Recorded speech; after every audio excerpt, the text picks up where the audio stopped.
Hello dears, നമ്മുടെ history UGC net എക്സാമിന്റെ video സീരീസിലേക്ക് എല്ലാവർക്കും സ്വാഗതം. സോ ഇന്നത്തെ നമ്മുടെ ഈ ഒരു സെഷനിൽ നമ്മൾ ഡിസ്കസ് ചെയ്യാനായിട്ട് പോകുന്നത് നമ്മുടെ ഒരു ബേസിക് ഓറിയന്റേഷൻ ആണ്. ഇത് പല ആൾക്കാർക്കും ഓൾറെഡി അറിയുന്ന കാര്യങ്ങളായിരിക്കാം, എന്നാലും അറിയാത്ത കുറച്ച് ആൾക്കാരുണ്ടായിരിക്കും. അപ്പൊ അവർക്ക് വേണ്ടിയിട്ടാണ് നമ്മൾ പറയുന്നത്. ആൻഡ് അറിയുന്ന ആൾക്കാർക്ക് തന്നെ കൂടുതൽ ഇൻഫർമേഷൻ അതിനകത്ത് ഉൾക്കൊള്ളിച്ചിട്ടുണ്ട്. നമ്മുടെ ഒരു നെറ്റ് പ്രിപ്പറേഷനകത്ത് നമ്മൾ ശ്രദ്ധിക്കേണ്ട കാര്യങ്ങൾ എന്തൊക്കെയാണ് എന്നുള്ള തുടങ്ങിയിട്ടുള്ള ഒരു ഓറിയന്റേഷൻ, ഒരു ഫസ്റ്റ് ഓറിയന്റേഷൻ സെഷൻ ആണ് നമ്മൾ ഇവിടെ ഉദ്ദേശിക്കുന്നത്.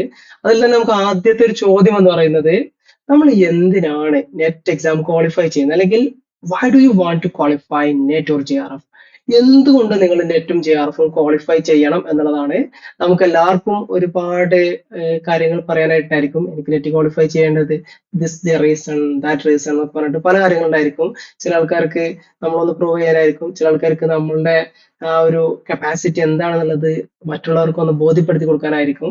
അങ്ങനെ മൾട്ടിപ്പിൾ ആയിട്ടുള്ള കാര്യങ്ങൾ ഉണ്ടായിരിക്കും. അതേസമയം ഞാൻ ഇവിടെ പറയാൻ പോകുന്നത് നിങ്ങളുടെ ആ ഒരു പേഴ്സണൽ ആയിട്ടുള്ള ആ ഒരു സ്ഫിയർ എന്നല്ല, പക്ഷെ നെറ്റും JRF-ഉം വാങ്ങുന്നതിലൂടെ നിങ്ങൾക്ക് കിട്ടുന്ന ബെനിഫിറ്റുകൾ എന്തൊക്കെയാണ് എന്നുള്ളത് നമുക്ക് ജസ്റ്റ് ഒന്ന് പറഞ്ഞു നോക്കാം. ആൻഡ് ദ ഫസ്റ്റ് തിങ്, എല്ലാവർക്കും അറിയുന്ന കാര്യം തന്നെയാണ്, നമ്മുടെ UGC നെറ്റ് അപ്ലൈ ചെയ്യുന്ന സമയത്തൊക്കെ നമ്മൾ അസിസ്റ്റന്റ് പ്രൊഫസർ, PhD എന്നൊക്കെ പറഞ്ഞിട്ടാണ് ഉണ്ടാവുക. സോ അസിസ്റ്റന്റ് പ്രൊഫസർ ആവാനുള്ള മിനിമം യോഗ്യതയാണ് UGC നെറ്റ് എന്ന് പറയുന്നത്. അതായത് നമ്മൾ ഒരു മാസ്റ്റേഴ്സ് അല്ലെങ്കിൽ ഒരു PG വേണം, ആൻഡ് അതിന് 55% മാർക്ക് വേണം. ഡിഫൻസ് കാറ്റഗറിക്ക് അനുസരിച്ച് ചെറിയ മാറ്റങ്ങൾ ഉണ്ടായിരിക്കും. ആൻഡ് നമുക്ക് നെറ്റ് ഉണ്ടെങ്കിൽ മാത്രമേ ഒരു അസിസ്റ്റന്റ് പ്രൊഫസർ ആയിട്ട് കോളേജിൽ ജോയിൻ ചെയ്യാൻ പറ്റുള്ളൂ. അതല്ലെങ്കിൽ പിന്നെ PhD വേണം. പിന്നെ നമ്മൾ നേരത്തെ പറഞ്ഞ കാര്യമാണ്, നെറ്റ് എക്സാം എന്ന് പറയുന്നത് നിങ്ങൾക്ക് അറിഞ്ഞിട്ടുണ്ടായിരിക്കും, 3 ലെവൽ, അതായത് 3 ക്വാളിഫിക്കേഷൻ വാങ്ങാൻ വേണ്ടിയിട്ടാണ് നിങ്ങൾ നെറ്റ് എക്സാം എഴുതുന്നത്. ഒന്ന് PhD ക്വാളിഫൈ ചെയ്യുക, അതായത് PhD-ക്കുള്ള ബേസിക് ക്വാളിഫിക്കേഷൻ ആണ്. നിങ്ങളൊരു യൂണിവേഴ്സിറ്റിയിലോ ഒരു റിസർച്ച് സെന്ററിലോ PhD-ക്ക് ജോയിൻ ചെയ്യണമെങ്കിൽ ഇപ്പോഴത്തെ ഒരു മാനദണ്ഡം വെച്ച് നിങ്ങൾ എന്ത് ചെയ്യണം, നെറ്റ് എക്സാം എഴുതിയിട്ട് അതിലെ ആദ്യത്തെ കട്ട് ഓഫ് ആയിട്ടുള്ള PhD ക്വാളിഫൈ ചെയ്യണം എന്നുള്ളതാണ്. ആൻഡ് അതിനുശേഷം വരുന്ന കട്ട് ഓഫ് ആണ് നെറ്റ് എന്ന് പറയുന്നത്, അതായത് അസിസ്റ്റന്റ് പ്രൊഫസർ യോഗ്യത എന്ന് പറയുന്നത്. അതിനുശേഷം മൂന്നാമത്തെ ഒരു കട്ട് ഓഫ് ആണ് JRF എന്ന് പറയുന്നത്. JRF കിട്ടിക്കഴിഞ്ഞാൽ നമുക്ക് റിസർച്ച് ചെയ്യുന്ന സമയത്ത് നമുക്ക് എന്ത് ചെയ്യും, ഫെലോഷിപ്പും കിട്ടും എന്നുള്ളതാണ്. സോ നോർമലി നമ്മൾ അപ്ലൈ ചെയ്യുന്ന സമയത്ത് നമ്മൾ എന്ത് ചെയ്യും, നമ്മൾ അപ്ലൈ ചെയ്യാറുള്ളത് ഈ 3 ഓപ്ഷനും വെച്ചിട്ടാണ്. ഇപ്പൊ നമുക്ക് നെറ്റ് ഇല്ലാത്ത ഒരാളാണ്, അപ്പോൾ അയാൾ എന്ത് ചെയ്യുന്നു, അയാൾ അപ്ലൈ ചെയ്യുന്ന സമയത്ത് തന്നെ PhD-യും വേണം, നെറ്റും വേണം, JRF-ഉം വേണം എന്ന് പറഞ്ഞിട്ടാണ് അപ്ലൈ ചെയ്യാറുള്ളത്. സപ്പോസ് ഒരാൾ നെറ്റ് ക്വാളിഫൈ ചെയ്ത ആളാണെന്ന് വിചാരിക്കുക, അപ്പൊ അയാൾക്ക് ഇനി എന്താ അതിന്റെ ആവശ്യമില്ല, നെറ്റിന്റെ ആവശ്യമില്ല, ഓൾറെഡി നെറ്റ് കിട്ടിയിട്ടുണ്ട്. അങ്ങനെയാണെങ്കിൽ അയാൾക്ക് അപ്ലൈ ചെയ്യുന്ന സമയത്ത് എന്ത് ചെയ്യാം, PhD-ന്റെ ഒരു 6 മന്ത് ആണ് അതിന്റെ വാലിഡിറ്റി ഉള്ളത്. സോ അത് ഓൾറെഡി എക്സ്പയർ ആയിട്ടുള്ള സാഹചര്യം ആണെങ്കിൽ PhD-ക്ക് വേണ്ടി PhD-യും ക്ലിക്ക് ചെയ്യാം, JRF-ഉം ക്ലിക്ക് ചെയ്യാം എന്നുള്ളതാണ്. ഇനി PhD-ന്റെ എന്താണ് പറയല്, ഓൾറെഡി ഉണ്ട്, നെറ്റും ഉണ്ട്, അങ്ങനെയാണെങ്കിൽ JRF-ന് മാത്രം എന്ത് ചെയ്താൽ മതി, അപ്ലൈ ചെയ്താൽ മതി. ഇത് ഇപ്പോഴത്തെ ഒരു സംഗതി അല്ല, ഞാൻ ജസ്റ്റ് ഒന്ന് സൂചിപ്പിച്ചു എന്ന് മാത്രമേ ഉള്ളൂ. ഇനി നമ്മൾ അതിന്റെ ബെനിഫിറ്റിലേക്ക് തന്നെ വീണ്ടും പോവാണ്. സോ അസിസ്റ്റന്റ് പ്രൊഫസർ ആവാം, ദെൻ PhD-യുടെ യോഗ്യത നേടാം, നെറ്റ് അല്ലെങ്കിൽ JRF നമുക്ക് കിട്ടും. ആൻഡ് JRF കിട്ടിക്കഴിഞ്ഞാൽ നിങ്ങൾക്ക് എല്ലാവർക്കും അറിയുന്നതാണ്, അടുത്തൊരു സ്ലൈഡിൽ ഞാൻ ഉൾക്കൊള്ളിച്ചിട്ടുണ്ട്, വളരെ വലിയ, എങ്ങനെയാണല്ലേ, വലിയൊരു പാക്കേജ് ആണ്. ഒരു 10-30 ലക്ഷം രൂപയുടെ ഒരു പാക്കേജ് ആണ് ശരിക്കും JRF എന്ന് പറയുന്നത്. വിത്തിൻ 5 years നമ്മുടെ കയ്യിലേക്ക് എന്ത് ചെയ്യും, ഒരു 30 ലക്ഷം രൂപയുടെ മുകളിൽ വന്നു പോകുന്ന ഒരു വലിയൊരു മാസ് ഫെലോഷിപ്പ് ആണ് നമുക്ക് കിട്ടാൻ പോകുന്നത് എന്ന് ചുരുക്കം. അത് വെച്ച് നമുക്ക് എന്താണ് പറയല്, നമ്മുടെ ഇഷ്ടത്തിന്, നമ്മളെ പൈസയാണ്, നമുക്ക് വേണ്ട രീതിയിൽ കൈകാര്യം ചെയ്യാം എന്ന് ചുരുക്കം. പിന്നെ നിങ്ങൾക്ക് അറിഞ്ഞിട്ടുണ്ടായിരിക്കും, ഇപ്പൊ നിങ്ങൾ നെറ്റ് ക്വാളിഫൈ ചെയ്തു, പക്ഷെ നിങ്ങൾ എന്ത് ചെയ്യുന്നില്ല, ഒരു എയ്ഡഡ് കോളേജിൽ പലപ്പോഴും പൈസ കൊടുത്തിട്ട് കയറേണ്ടി വരും. അപ്പൊ അതിന് മാത്രം പൈസ ഇല്ല. പിന്നെ അത് അടുത്തൊരു സംഗതി വെച്ച് കഴിഞ്ഞാല്, നമ്മുടെ ഗവൺമെന്റ് കോളേജുകളാണ്, അതിന് നമ്മുടെ PSC ക്വാളിഫൈ ചെയ്യണം. അതായത് കുറച്ച് നല്ലോണം പഠിക്കേണ്ട ഒരു ഏരിയ ആണ്. അതിന് നല്ലോണം പഠിച്ചു കഴിഞ്ഞാലും വളരെ ലിമിറ്റഡ് ആയിട്ടുള്ള നമ്പർ ഓഫ് പോസ്റ്റുകൾ മാത്രമേ ഉള്ളൂ. അപ്പൊ അതുകൊണ്ട് തന്നെ അപ്പൊ നമുക്ക് എന്ത് ചെയ്യുന്നില്ല, അങ്ങനെ ഒരു റെഗുലർ സ്ട്രീമിലേക്ക് പോവാൻ ഒരുപാട് പ്രയാസങ്ങൾ ഉണ്ടായിരിക്കും. എന്നാലും നിങ്ങൾക്ക് എന്ത് ചെയ്യും, നെറ്റ് ഉണ്ട് എന്നുള്ള ആ ഒരു ബലത്തിൽ നിങ്ങൾക്ക് ഒരുപാട് മറ്റു ഓപ്പർച്യൂണിറ്റീസ് തുറന്നു വരും എന്നുള്ളതാണ് പറയാനായിട്ട് വരുന്നത്. സോ അതിൽ പ്രധാനപ്പെട്ടതാണ്, നിങ്ങൾക്ക് എന്തായിരിക്കും, SCOU, ഞാനൊക്കെ എടുക്കുന്ന ക്ലാസ് ആണ്, ശ്രീനാരായണ ഗുരു ഓപ്പൺ യൂണിവേഴ്സിറ്റി എന്ന് പറയുന്നത്. അവരുടെ അക്കാദമിക് കൗൺസിലർ പോസ്റ്റുകളിലേക്ക് നിങ്ങൾക്ക് അപ്ലൈ ചെയ്യാം. സോ നിങ്ങൾക്ക് എന്ത് ചെയ്യാൻ പറ്റും, നിങ്ങൾക്ക് അവരുടെ UG PG ക്ലാസ്സുകളൊക്കെ എടുക്കാം. സൺഡേസിലും ഹോളിഡേസിലൊക്കെയാണ് ഉണ്ടാവുക. അങ്ങനെയാണെങ്കിൽ നിങ്ങൾക്ക് ഒരു ദിവസം തന്നെ ഒരു 5000 രൂപയും 6000 രൂപയൊക്കെ വാങ്ങാനുള്ള ഒരു സംവിധാനം അവിടെ ഉണ്ട് എന്നുള്ളതാണ്. അടുത്തത് വരുന്നത് ഇതേ SCOU-ന്റെ അസൈൻമെന്റ് വാല്യൂ ചെയ്യുക എന്നുള്ളതാണ്. അസൈൻമെന്റ് വാല്യൂ ചെയ്ത് കഴിഞ്ഞാലും നിങ്ങൾക്ക് പെർ അസൈൻമെന്റ് 15 രൂപ വെച്ച് കിട്ടും. അത്യാവശ്യം ഈസി ആയിട്ട് ചെയ്യാൻ പറ്റുന്ന ഒരു സംഗതിയാണ്. സോ ഇതെല്ലാം നമ്മുടെ മുന്നിൽ തുറന്നു വരുന്ന അവസരങ്ങളാണ്. പിന്നെ നിങ്ങൾക്ക് അറിയായിരിക്കും ഇഗ്നോയുടെയും അക്കാദമിക് കൗൺസിലർ പോസ്റ്റിലേക്ക് നിങ്ങൾക്ക് അപ്ലൈ ചെയ്യാം. ആൻഡ് ഇറ്റ്സ് ക്വൈറ്റ് എങ്ങനെയാണല്ലേ ഒരു ലോങ്ങർ പ്രൊസീജിയർ അതിനകത്തുണ്ട്. പക്ഷെ സ്റ്റിൽ എന്താണ് നിങ്ങൾക്ക് അത് ക്വാളിഫൈ ചെയ്യാവുന്നതാണ്. അങ്ങനെയാണെങ്കിൽ നിങ്ങൾക്ക് ഇഗ്നോയുടെ അസൈൻമെന്റുകളൊക്കെ നോക്കാം. അതിനും ഐ തിങ്ക് അറൌണ്ട് 27.5 അങ്ങാണ്ട് പെർ അസൈൻമെന്റിന് കിട്ടുമെന്നതാണ്. സോ ഇത്തരത്തിൽ ഒരുപാട് സാധ്യതകൾ നമ്മുടെ മുൻപിലുണ്ട്. പിന്നെ നിങ്ങൾക്ക് അറിയാം നമ്മുടെ നാട്ടിൽ ഒരുപാട് സെൽഫ് ഫൈനാൻസിങ് കോളേജുകളുണ്ട്. ഈ സെൽഫ് ഫൈനാൻസിങ് കോളേജിൽ പുതിയ നോംസ് പ്രകാരം നമ്മൾ നെറ്റ് ക്വാളിഫൈ ചെയ്തിട്ടുള്ള ആൾക്കാർക്ക് ഇനി ജോലി ചെയ്യാൻ പറ്റുള്ളൂ എന്നുള്ള അവസ്ഥയിലേക്ക് കാര്യങ്ങൾ പോകുന്നുണ്ട്. അപ്പൊ പ്രത്യേകം ശ്രദ്ധിക്കേണ്ടത് കറന്റ് സെൽഫ് ഫൈനാൻസിങ് കോളേജിൽ വർക്ക് ചെയ്യുന്ന ഒരാളാണ് നിങ്ങളെങ്കിലൊക്കെ തന്നെ നിങ്ങൾക്ക് നെറ്റ് ഇല്ല എങ്കിൽ എത്രയും പെട്ടെന്ന് നിങ്ങൾ എന്ത് ചെയ്യണം, നെറ്റ് ഉള്ള ഒരാളായിട്ട് മാറണം. അതല്ലെങ്കിൽ നിങ്ങളുടെ ഫിറ്റ്നസ് മാറ്റേഴ്സ് പറയില്ലേ, നിങ്ങൾക്ക് അവിടെ വേണ്ട ഒരു യോഗ്യത ഇല്ലാതെ അവിടെ ദുർബലനായിട്ട് നിൽക്കേണ്ട ഒരു സാഹചര്യം വരും. ഏത് നിമിഷവും ഒരു ടെർമിനേഷൻ നേരിടേണ്ട ഒരു അവസ്ഥ ഉണ്ടാവുന്നതാണ്. സോ അതിൽ നിന്നൊക്കെ രക്ഷപ്പെടാൻ വേണ്ടി നമ്മൾ എന്ത് ചെയ്യണം, നെറ്റ് ക്വാളിഫൈ ചെയ്തിട്ടിരിക്കണം. ആൻഡ് സിംപ്ലി പറയുകയാണെങ്കിൽ നിങ്ങളൊരു PG ആൻഡ് ഒരു നെറ്റ് ഉള്ള ഒരാളാണെങ്കിൽ എവിടെയെങ്കിലുമൊക്കെ ആയിട്ട് നിങ്ങൾക്ക് വലിയ പ്രശ്നമില്ലാത്ത രീതിയിൽ ഒരു ജോലി കിട്ടും. അത്യാവശ്യം എൻജോയ് ചെയ്തിട്ട് തന്നെ ലൈഫ് മുന്നോട്ട് കൊണ്ടുപോകാൻ പറ്റും. ഇനിയിപ്പോ സപ്പോസ് പല ആൾക്കാരുണ്ടായിരിക്കും അവർക്ക് ജോലിയൊന്നും വലിയ ആവശ്യമൊന്നും ഉണ്ടായിരിക്കില്ല, പക്ഷെ നമുക്ക് they have to prove themselves. എന്താണ്, എനിക്ക് അത്യാവശ്യം കാലിബർ ഉണ്ട്, ഞാൻ ഇത്രയും കാലം വെറുതെ ബാഗ് നോക്കി നടന്നതല്ല എന്നുള്ളത് ചിലപ്പോൾ അവരുടെ ഇൻലോസിനെ ഒക്കെ ബോധിപ്പിക്കേണ്ടതായിട്ടുണ്ടായിരിക്കും. ചിലപ്പോ സ്വന്തത്തിനെ തന്നെ ഞാൻ പറ്റടി പോയോ, എന്റെ കൂടെ ഉണ്ടായിരുന്നവരൊക്കെ ഒരുപാട് പഠിച്ച് വേറെ നിലയിലെത്തിയല്ലോ, പക്ഷെ ഞാൻ മാത്രം താഴെ പോയോ എന്നുള്ളൊരു ചിന്ത വരികയാണെങ്കിൽ ഈ ക്വാളിഫൈ നെറ്റ് അല്ലെങ്കിൽ ഒരു JRF ക്വാളിഫൈ ചെയ്ത് കഴിഞ്ഞാൽ അവരുടെയൊക്കെ എത്രയോ ടോപ്പിലേക്ക് നിങ്ങൾക്ക് എത്താനായിട്ട് പറ്റും. സോ ഇറ്റ്സ് പേഴ്സണൽ പ്രൗഡ് എന്നുള്ളതാണ്. നമുക്ക് വ്യക്തിപരമായിട്ട് ഭയങ്കരമായിട്ടുള്ള ഒരു അച്ചീവ്മെന്റ് ഇതെല്ലാവരും നിങ്ങൾ നെറ്റ് ക്വാളിഫൈ ചെയ്ത ആൾക്കാരൊന്ന് പോയി ചോദിച്ചാൽ മതി. അവരതുവരെ ഉള്ള ഒരു ജീവിതവും അതിനുശേഷമുള്ള ഒരു ജീവിതവും എൻറ്റയർലി ഡിഫറെന്റ് ആയിരിക്കും. എന്ന് വെച്ചാൽ കുറെ പൈസ ഉണ്ടാക്കി കുറെ ജോലി കിട്ടി എന്നൊന്നല്ല ഞാൻ പറയുന്നത്, പക്ഷെ മാനസികമായിട്ട് അവർക്ക് കിട്ടുന്ന ഒരു കരുത്ത് എന്ന് പറയുന്നത് വേറെ തന്നെയാണ്. പിന്നെ നിങ്ങൾക്ക് അറിയുന്നുണ്ടായിരിക്കും ഇപ്പോ കറന്റ് എന്താണ്, നെറ്റ് എന്നുള്ളത് ഹയസ്റ്റ് ക്വാളിഫിക്കേഷൻ തന്നെയാണ്. ഇന്ത്യയിൽ എവിടെയും നിങ്ങൾക്ക് എന്ത് ചെയ്യാം, യൂണിവേഴ്സിറ്റികളിലും അതുപോലെ തന്നെ കോളേജുകളിലും അസിസ്റ്റന്റ് പ്രൊഫസർ ആയിട്ട് ജോയിൻ ചെയ്യാനുള്ള ഒരു യോഗ്യതയാണിതെന്ന് പറയുന്നത്. പിന്നെ നമ്മുടെ എന്താണ് പറയലേ, ഒരുപാട് ഓപ്പർച്യൂണിറ്റീസ് തുറന്നു തരുന്ന ഒരു ഏരിയയാണ്. പിന്നെ സെറ്റിനൊക്കെ പകരമായിട്ട് തന്നെ എന്ത് ചെയ്യാം, നെറ്റ് നിങ്ങൾക്ക് യൂസ് ചെയ്യാം എന്നുള്ളത് തന്നെയാണ്. അതിനകത്ത് ഇപ്പോ ഒരു മാറ്റമൊന്നും വന്നിട്ടില്ല. അതിന്റെ കേട്ടിട്ട് കാര്യങ്ങളിലൊക്കെ ചെറിയ ചേഞ്ചസ് ഉണ്ടെങ്കിൽ പോലും സെറ്റും നെറ്റും ഇപ്പോൾ അതുപോലെ തന്നെ instead of set you can use net എന്നുള്ളത് തന്നെയാണ്. എന്തായാലും ഇത് നമുക്ക് വാങ്ങാൻ പറ്റുന്നതിൽ ദ ബെസ്റ്റ് അച്ചീവ്മെന്റ് തന്നെയാണ്. And you have to try for JRF. നിങ്ങളുടെ എയിം എന്ന് പറയുന്നത് JRF തന്നെ ആയിരിക്കണം എന്നുള്ളതാണ് അതിനകത്ത് എനിക്ക് പറയാനുള്ളത്. ഇനി അപ്പൊ നെറ്റ് കിട്ടിക്കഴിഞ്ഞാൽ ബെനിഫിറ്റുകളെ പറ്റി ഏതാണ്ട് നിങ്ങൾക്ക് ഒരു ധാരണ ഉണ്ടായിരിക്കുമെന്ന് ഞാൻ വിചാരിക്കുന്നു. ഇത്രയും ഞാൻ പറഞ്ഞത് അതാണ്, നിങ്ങൾക്ക് അത് മനസ്സിലായെന്ന് വിചാരിക്കുന്നു. ആൻഡ് നമ്മുടെ അടുത്ത ഒരു സംഗതി വെച്ചാൽ ഓക്കെ, നെറ്റ് കിട്ടിയാലുള്ള ബെനിഫിറ്റ് ഒക്കെ മനസ്സിലായി, പക്ഷെ എന്താണ് നെറ്റ് എക്സാം?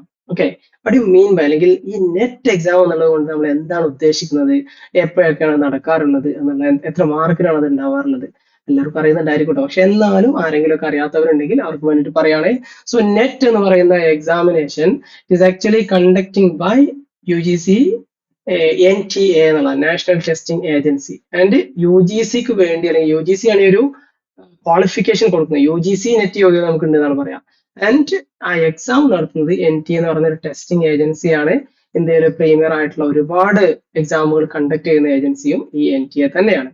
NTA ഓരോ ടേമിലും 85 വ്യത്യസ്ത വിഷയങ്ങളിലേക്കാണ് ഇത് നെറ്റ് എക്സാം നടത്തുന്നത്. ഒരു വർഷത്തിൽ 2 തവണയാണ് നെറ്റ് എക്സാം ഉണ്ടാവാറുള്ളത്. ഏതൊക്കെ മാസങ്ങളാണെന്ന് വെച്ചാൽ ജൂൺ മാസത്തിലും ഡിസംബർ മാസത്തിലും. ആൻഡ് ഇറ്റ് വിൽ വാരി. ചില സമയത്ത് എന്ത് ചെയ്യും, ജൂണിലോ ജൂലൈയിലേക്ക് പോവാറുണ്ട്, ഡിസംബറിലത് അടുത്ത വർഷം ജനുവരിയിലേക്ക് പോവാറൊക്കെ ഉണ്ട്. പക്ഷെ 2 സൈക്കിളാണ്, ജൂൺ സൈക്കിൾ ഡിസംബർ സൈക്കിൾ എന്ന രീതിയിലാണ് ഉണ്ടാവാറുള്ളത്. നോർമൽ കേസിൽ അല്ലെങ്കിൽ ഒരു ഇൻ ആൻഡ് അറൌണ്ട് ഒരു ഫിഗർ എടുക്കുകയാണെങ്കിൽ ഒരു 8 ലക്ഷം ആൾക്കാരൊക്കെയാണ് നെറ്റിന് അപ്ലൈ ചെയ്യാറുള്ളത്. ഡിഫറെന്റ് സബ്ജക്റ്റുകൾ, അതിൽ ഭയങ്കര അങ്ങനെ അറിയില്ലേ, ഒരുപാട് ആൾക്കാർ എഴുതുന്ന സബ്ജക്റ്റും വളരെ കുറച്ച് ആൾക്കാർ എഴുതുന്ന സബ്ജക്റ്റുകളൊക്കെ ഉണ്ടായിരിക്കും. എന്തായാലും ഒരു 8 to 10 ലാക്ക് ആൾക്കാരൊക്കെ എന്ത് ചെയ്യാറുണ്ട്, നെറ്റ് എക്സാം എഴുതാറുണ്ട്. അല്ലെ ഹിസ്റ്ററി സബ്ജക്ട് നമ്മൾ അതിനകത്ത് നിന്ന് പറിച്ചെടുക്കുകയാണെങ്കിൽ ഒരു 40,000 മുതൽ 50,000 ആൾക്കാരൊക്കെ എന്ത് ചെയ്യാറുണ്ട്, ഹിസ്റ്ററി സബ്ജക്റ്റിൽ നെറ്റ് എക്സാം എഴുതാറുണ്ട് എന്നുള്ളതാണ്. ഇത് നമ്മുടെ ഒരു കൺഫ്യൂഷൻ എന്ന് പറയുന്നത്, നെറ്റ് എക്സാം എഴുതാൻ കിട്ടുമോ, എത്ര ആൾക്കാർക്ക് കിട്ടും, അതിന്റെ JRF കിട്ടണമെങ്കിൽ എന്തൊക്കെ ആവണം, എത്ര എന്താണ് പറയുക, എത്ര ആൾക്കാർക്ക് JRF കിട്ടും, ഇതൊക്കെയാണ്. സോ ഇതിന്റെ ഒരു സ്റ്റഡി ഞാൻ ഇവിടെ കൊടുക്കുന്നുണ്ട്. പഴയ വർഷങ്ങളിൽ, അതായത് ഒരുപാട് മുൻപ് മുതൽ, അതായത് 2023 ജൂൺ മുതൽ 2025 ഡിസംബർ, അതായത് ലാസ്റ്റ് നടന്ന എക്സാം വരെ ഹിസ്റ്ററി സബ്ജക്റ്റിനകത്ത് എത്ര ആൾക്കാർ മൊത്തത്തിൽ നെറ്റ് ക്വാളിഫൈ ചെയ്തു, എത്ര ആൾക്കാർ മൊത്തത്തിൽ JRF ക്വാളിഫൈ ചെയ്തു എന്നുള്ളതാണ് ഇവിടെ പറയുന്നത്. ആൻഡ് ഇതിനകത്ത് എല്ലാ കാറ്റഗറി ഇൻക്ലൂഡ് ചെയ്തിട്ടില്ല, പക്ഷെ ഡോമിനന്റ് ആയിട്ടുള്ള ഒരുപാട് എണ്ണം വരുന്ന കാറ്റഗറി ഒക്കെ അതിനകത്ത് ഉൾക്കൊള്ളിച്ചിട്ടുണ്ട്. PWD ഇങ്ങനെയുള്ള കുറച്ച് കാറ്റഗറി മാത്രമേ അതിനകത്ത് എക്സ്ക്ലൂഡ് ചെയ്തിട്ടുള്ളൂ. പക്ഷെ അത് നമ്പറിൽ വളരെ കുറവ് ആൾക്കാരായിരിക്കും ഉണ്ടാവുക. അതിപ്പോ നമ്മൾ ഈ കണക്കിൽ ഉൾക്കൊള്ളിച്ചിട്ടില്ലെങ്കിലും നമുക്ക് പ്രത്യേകിച്ച് ഒരു വലിയൊരു ചേഞ്ച് ഒന്നും നമ്മുടെ ഈ ഒരു ഫിഗറിനകത്ത് വരാനില്ല. സോ പറഞ്ഞു വരുന്നത് നമുക്ക് ഏതാണ്ട് ഒരു ധാരണ കിട്ടാൻ ഇത്രയും മതി. ആൻഡ് ഓൾ ഇന്ത്യ ലെവലില് നമ്മുടെ ഒരു 40,000 മുതൽ 50,000 വരെ ആൾക്കാരൊക്കെയാണ് അപ്ലൈ ചെയ്യാറുള്ളത്. അതിനകത്ത് 2023 ജൂണിൽ ഹിസ്റ്ററി സബ്ജക്റ്റിനകത്ത് നെറ്റ് ക്വാളിഫൈ ചെയ്തിട്ടുള്ളത് 1922 ആൾക്കാരും JRF ക്വാളിഫൈ ചെയ്ത് 229 ആൾക്കാരാണ്. അതിന്റെ ഇതിനൊരു ഫിഗർ അല്ലെങ്കിൽ ഒരു നമ്പർ പറയുന്നത് 6% നെറ്റും 1% JRF എന്നുള്ളതാണ്. ഓക്കെ, സോ അത് എക്സാക്ട്ലി 6% എക്സാക്ട്ലി 1% ഒന്നും ആവില്ല. ചെറിയ വേരിയേഷൻ ഒക്കെ അങ്ങോട്ടും ഉണ്ടാവും ഇങ്ങോട്ടും ഉണ്ടാവും. ചിലപ്പോൾ 6% എന്നുള്ളത് 6.5 6.8 ഒക്കെ ആവും. അതിന്റെ താഴേക്കും വരാം 5.8 ഒക്കെ ആയിട്ട് മാറാനും മതി. എന്തായാലും പറഞ്ഞു വരുന്നത് 2023 ജൂണിൽ ഏതാണ്ട് 1792 ആൾക്കാര്, ദെൻ 2023 ഡിസംബറിൽ 5454 ആൾക്കാർ ക്വാളിഫൈ ചെയ്യുന്നു, 497 ആൾക്കാർ JRF ക്വാളിഫൈ ചെയ്യുന്നു, എത്ര ആൾക്കാർ നെറ്റ് ക്വാളിഫൈ ചെയ്യുന്നു. ദെൻ ജൂൺ 2024 3903 ആൾക്കാർക്ക് നെറ്റും 373 ആൾക്കാർക്ക് JRF ക്വാളിഫൈ ചെയ്യാൻ പറ്റി നമ്മുടെ സബ്ജക്റ്റിൽ. ദെൻ ഡിസംബർ 2024 വരികയാണെങ്കിൽ 6281 ആൾക്കാർക്ക് നെറ്റും 432 ആൾക്കാർക്ക് JRF ക്വാളിഫൈ ചെയ്യാൻ പറ്റി. അഗൈൻ ഈ ഫിഗറിനകത്ത് ചെറിയ ചെറിയ വേരിയേഷൻസ് ഒക്കെ ഉണ്ടായിരിക്കും കേട്ടോ. ദെൻ ജൂൺ 2025 2806 ആൾക്കാർക്ക് നെറ്റും 309 ആൾക്കാർക്ക് JRFും. ദെൻ ഡിസംബർ 2025 5562 ആൾക്കാർക്ക് നെറ്റ്, 468 ആൾക്കാർക്ക് JRF. ഇതൊരു റൗണ്ട് ഫിഗർ ആണ്. ഞാൻ പറഞ്ഞു വരുന്നത് നിങ്ങൾ ഇത്ര മനസ്സിലാക്കുക, ഇത്രയും ആൾക്കാർ അല്ലെങ്കിൽ അത്യാവശ്യം വലിയൊരു നമ്പർ ഓഫ് ആൾക്കാർ ഇത് ക്വാളിഫൈ ചെയ്യുന്നുണ്ട്. സോ അതിലൊരാളാവാൻ നമുക്ക് ഇത്ര വലിയ പ്രയാസത്തിന്റെ ആവശ്യമില്ല. ഒന്ന് ആത്മാർത്ഥമായിട്ട് ഇരുന്ന് കഴിഞ്ഞാൽ നമുക്കത് കിട്ടുമെന്നുള്ളതാണ്. ആൻഡ് ഇത് ഞാൻ സ്പ്ലിറ്റ് ചെയ്തിട്ട് ഓരോ ടേമിലും അല്ലെങ്കിൽ ഓരോ ഷിഫ്റ്റിലും എത്രമാത്രം ആൾക്കാർ ക്വാളിഫൈ ചെയ്തിട്ടുണ്ട് എന്നുള്ളത് ഞാൻ ഇവിടെ കൊടുത്തിട്ടുണ്ട്. സോ ഇവിടെ 2023 ജൂണിന്റെ ഒരു ഫിഗർ നിങ്ങൾക്ക് കാണാൻ പറ്റും. അതിൽ പ്രധാനപ്പെട്ട കാറ്റഗറീസിൽ എത്ര ആൾക്കാർ ക്വാളിഫൈ ചെയ്തിട്ടുണ്ട്, എത്രയായിരുന്നു കട്ട് ഓഫ് എന്നുള്ളതൊക്കെ ഇതിൽ കൊടുത്തിട്ടുണ്ട്. ആ സമയത്ത് പെർസെന്റേജ് സ്കോർ ആയിരുന്നു, അതുകൊണ്ട് നമുക്ക് എത്ര മാർക്കാണെന്നുള്ളത് ആക്യുറേറ്റ് ആയിട്ട് പറയാൻ പറ്റില്ല.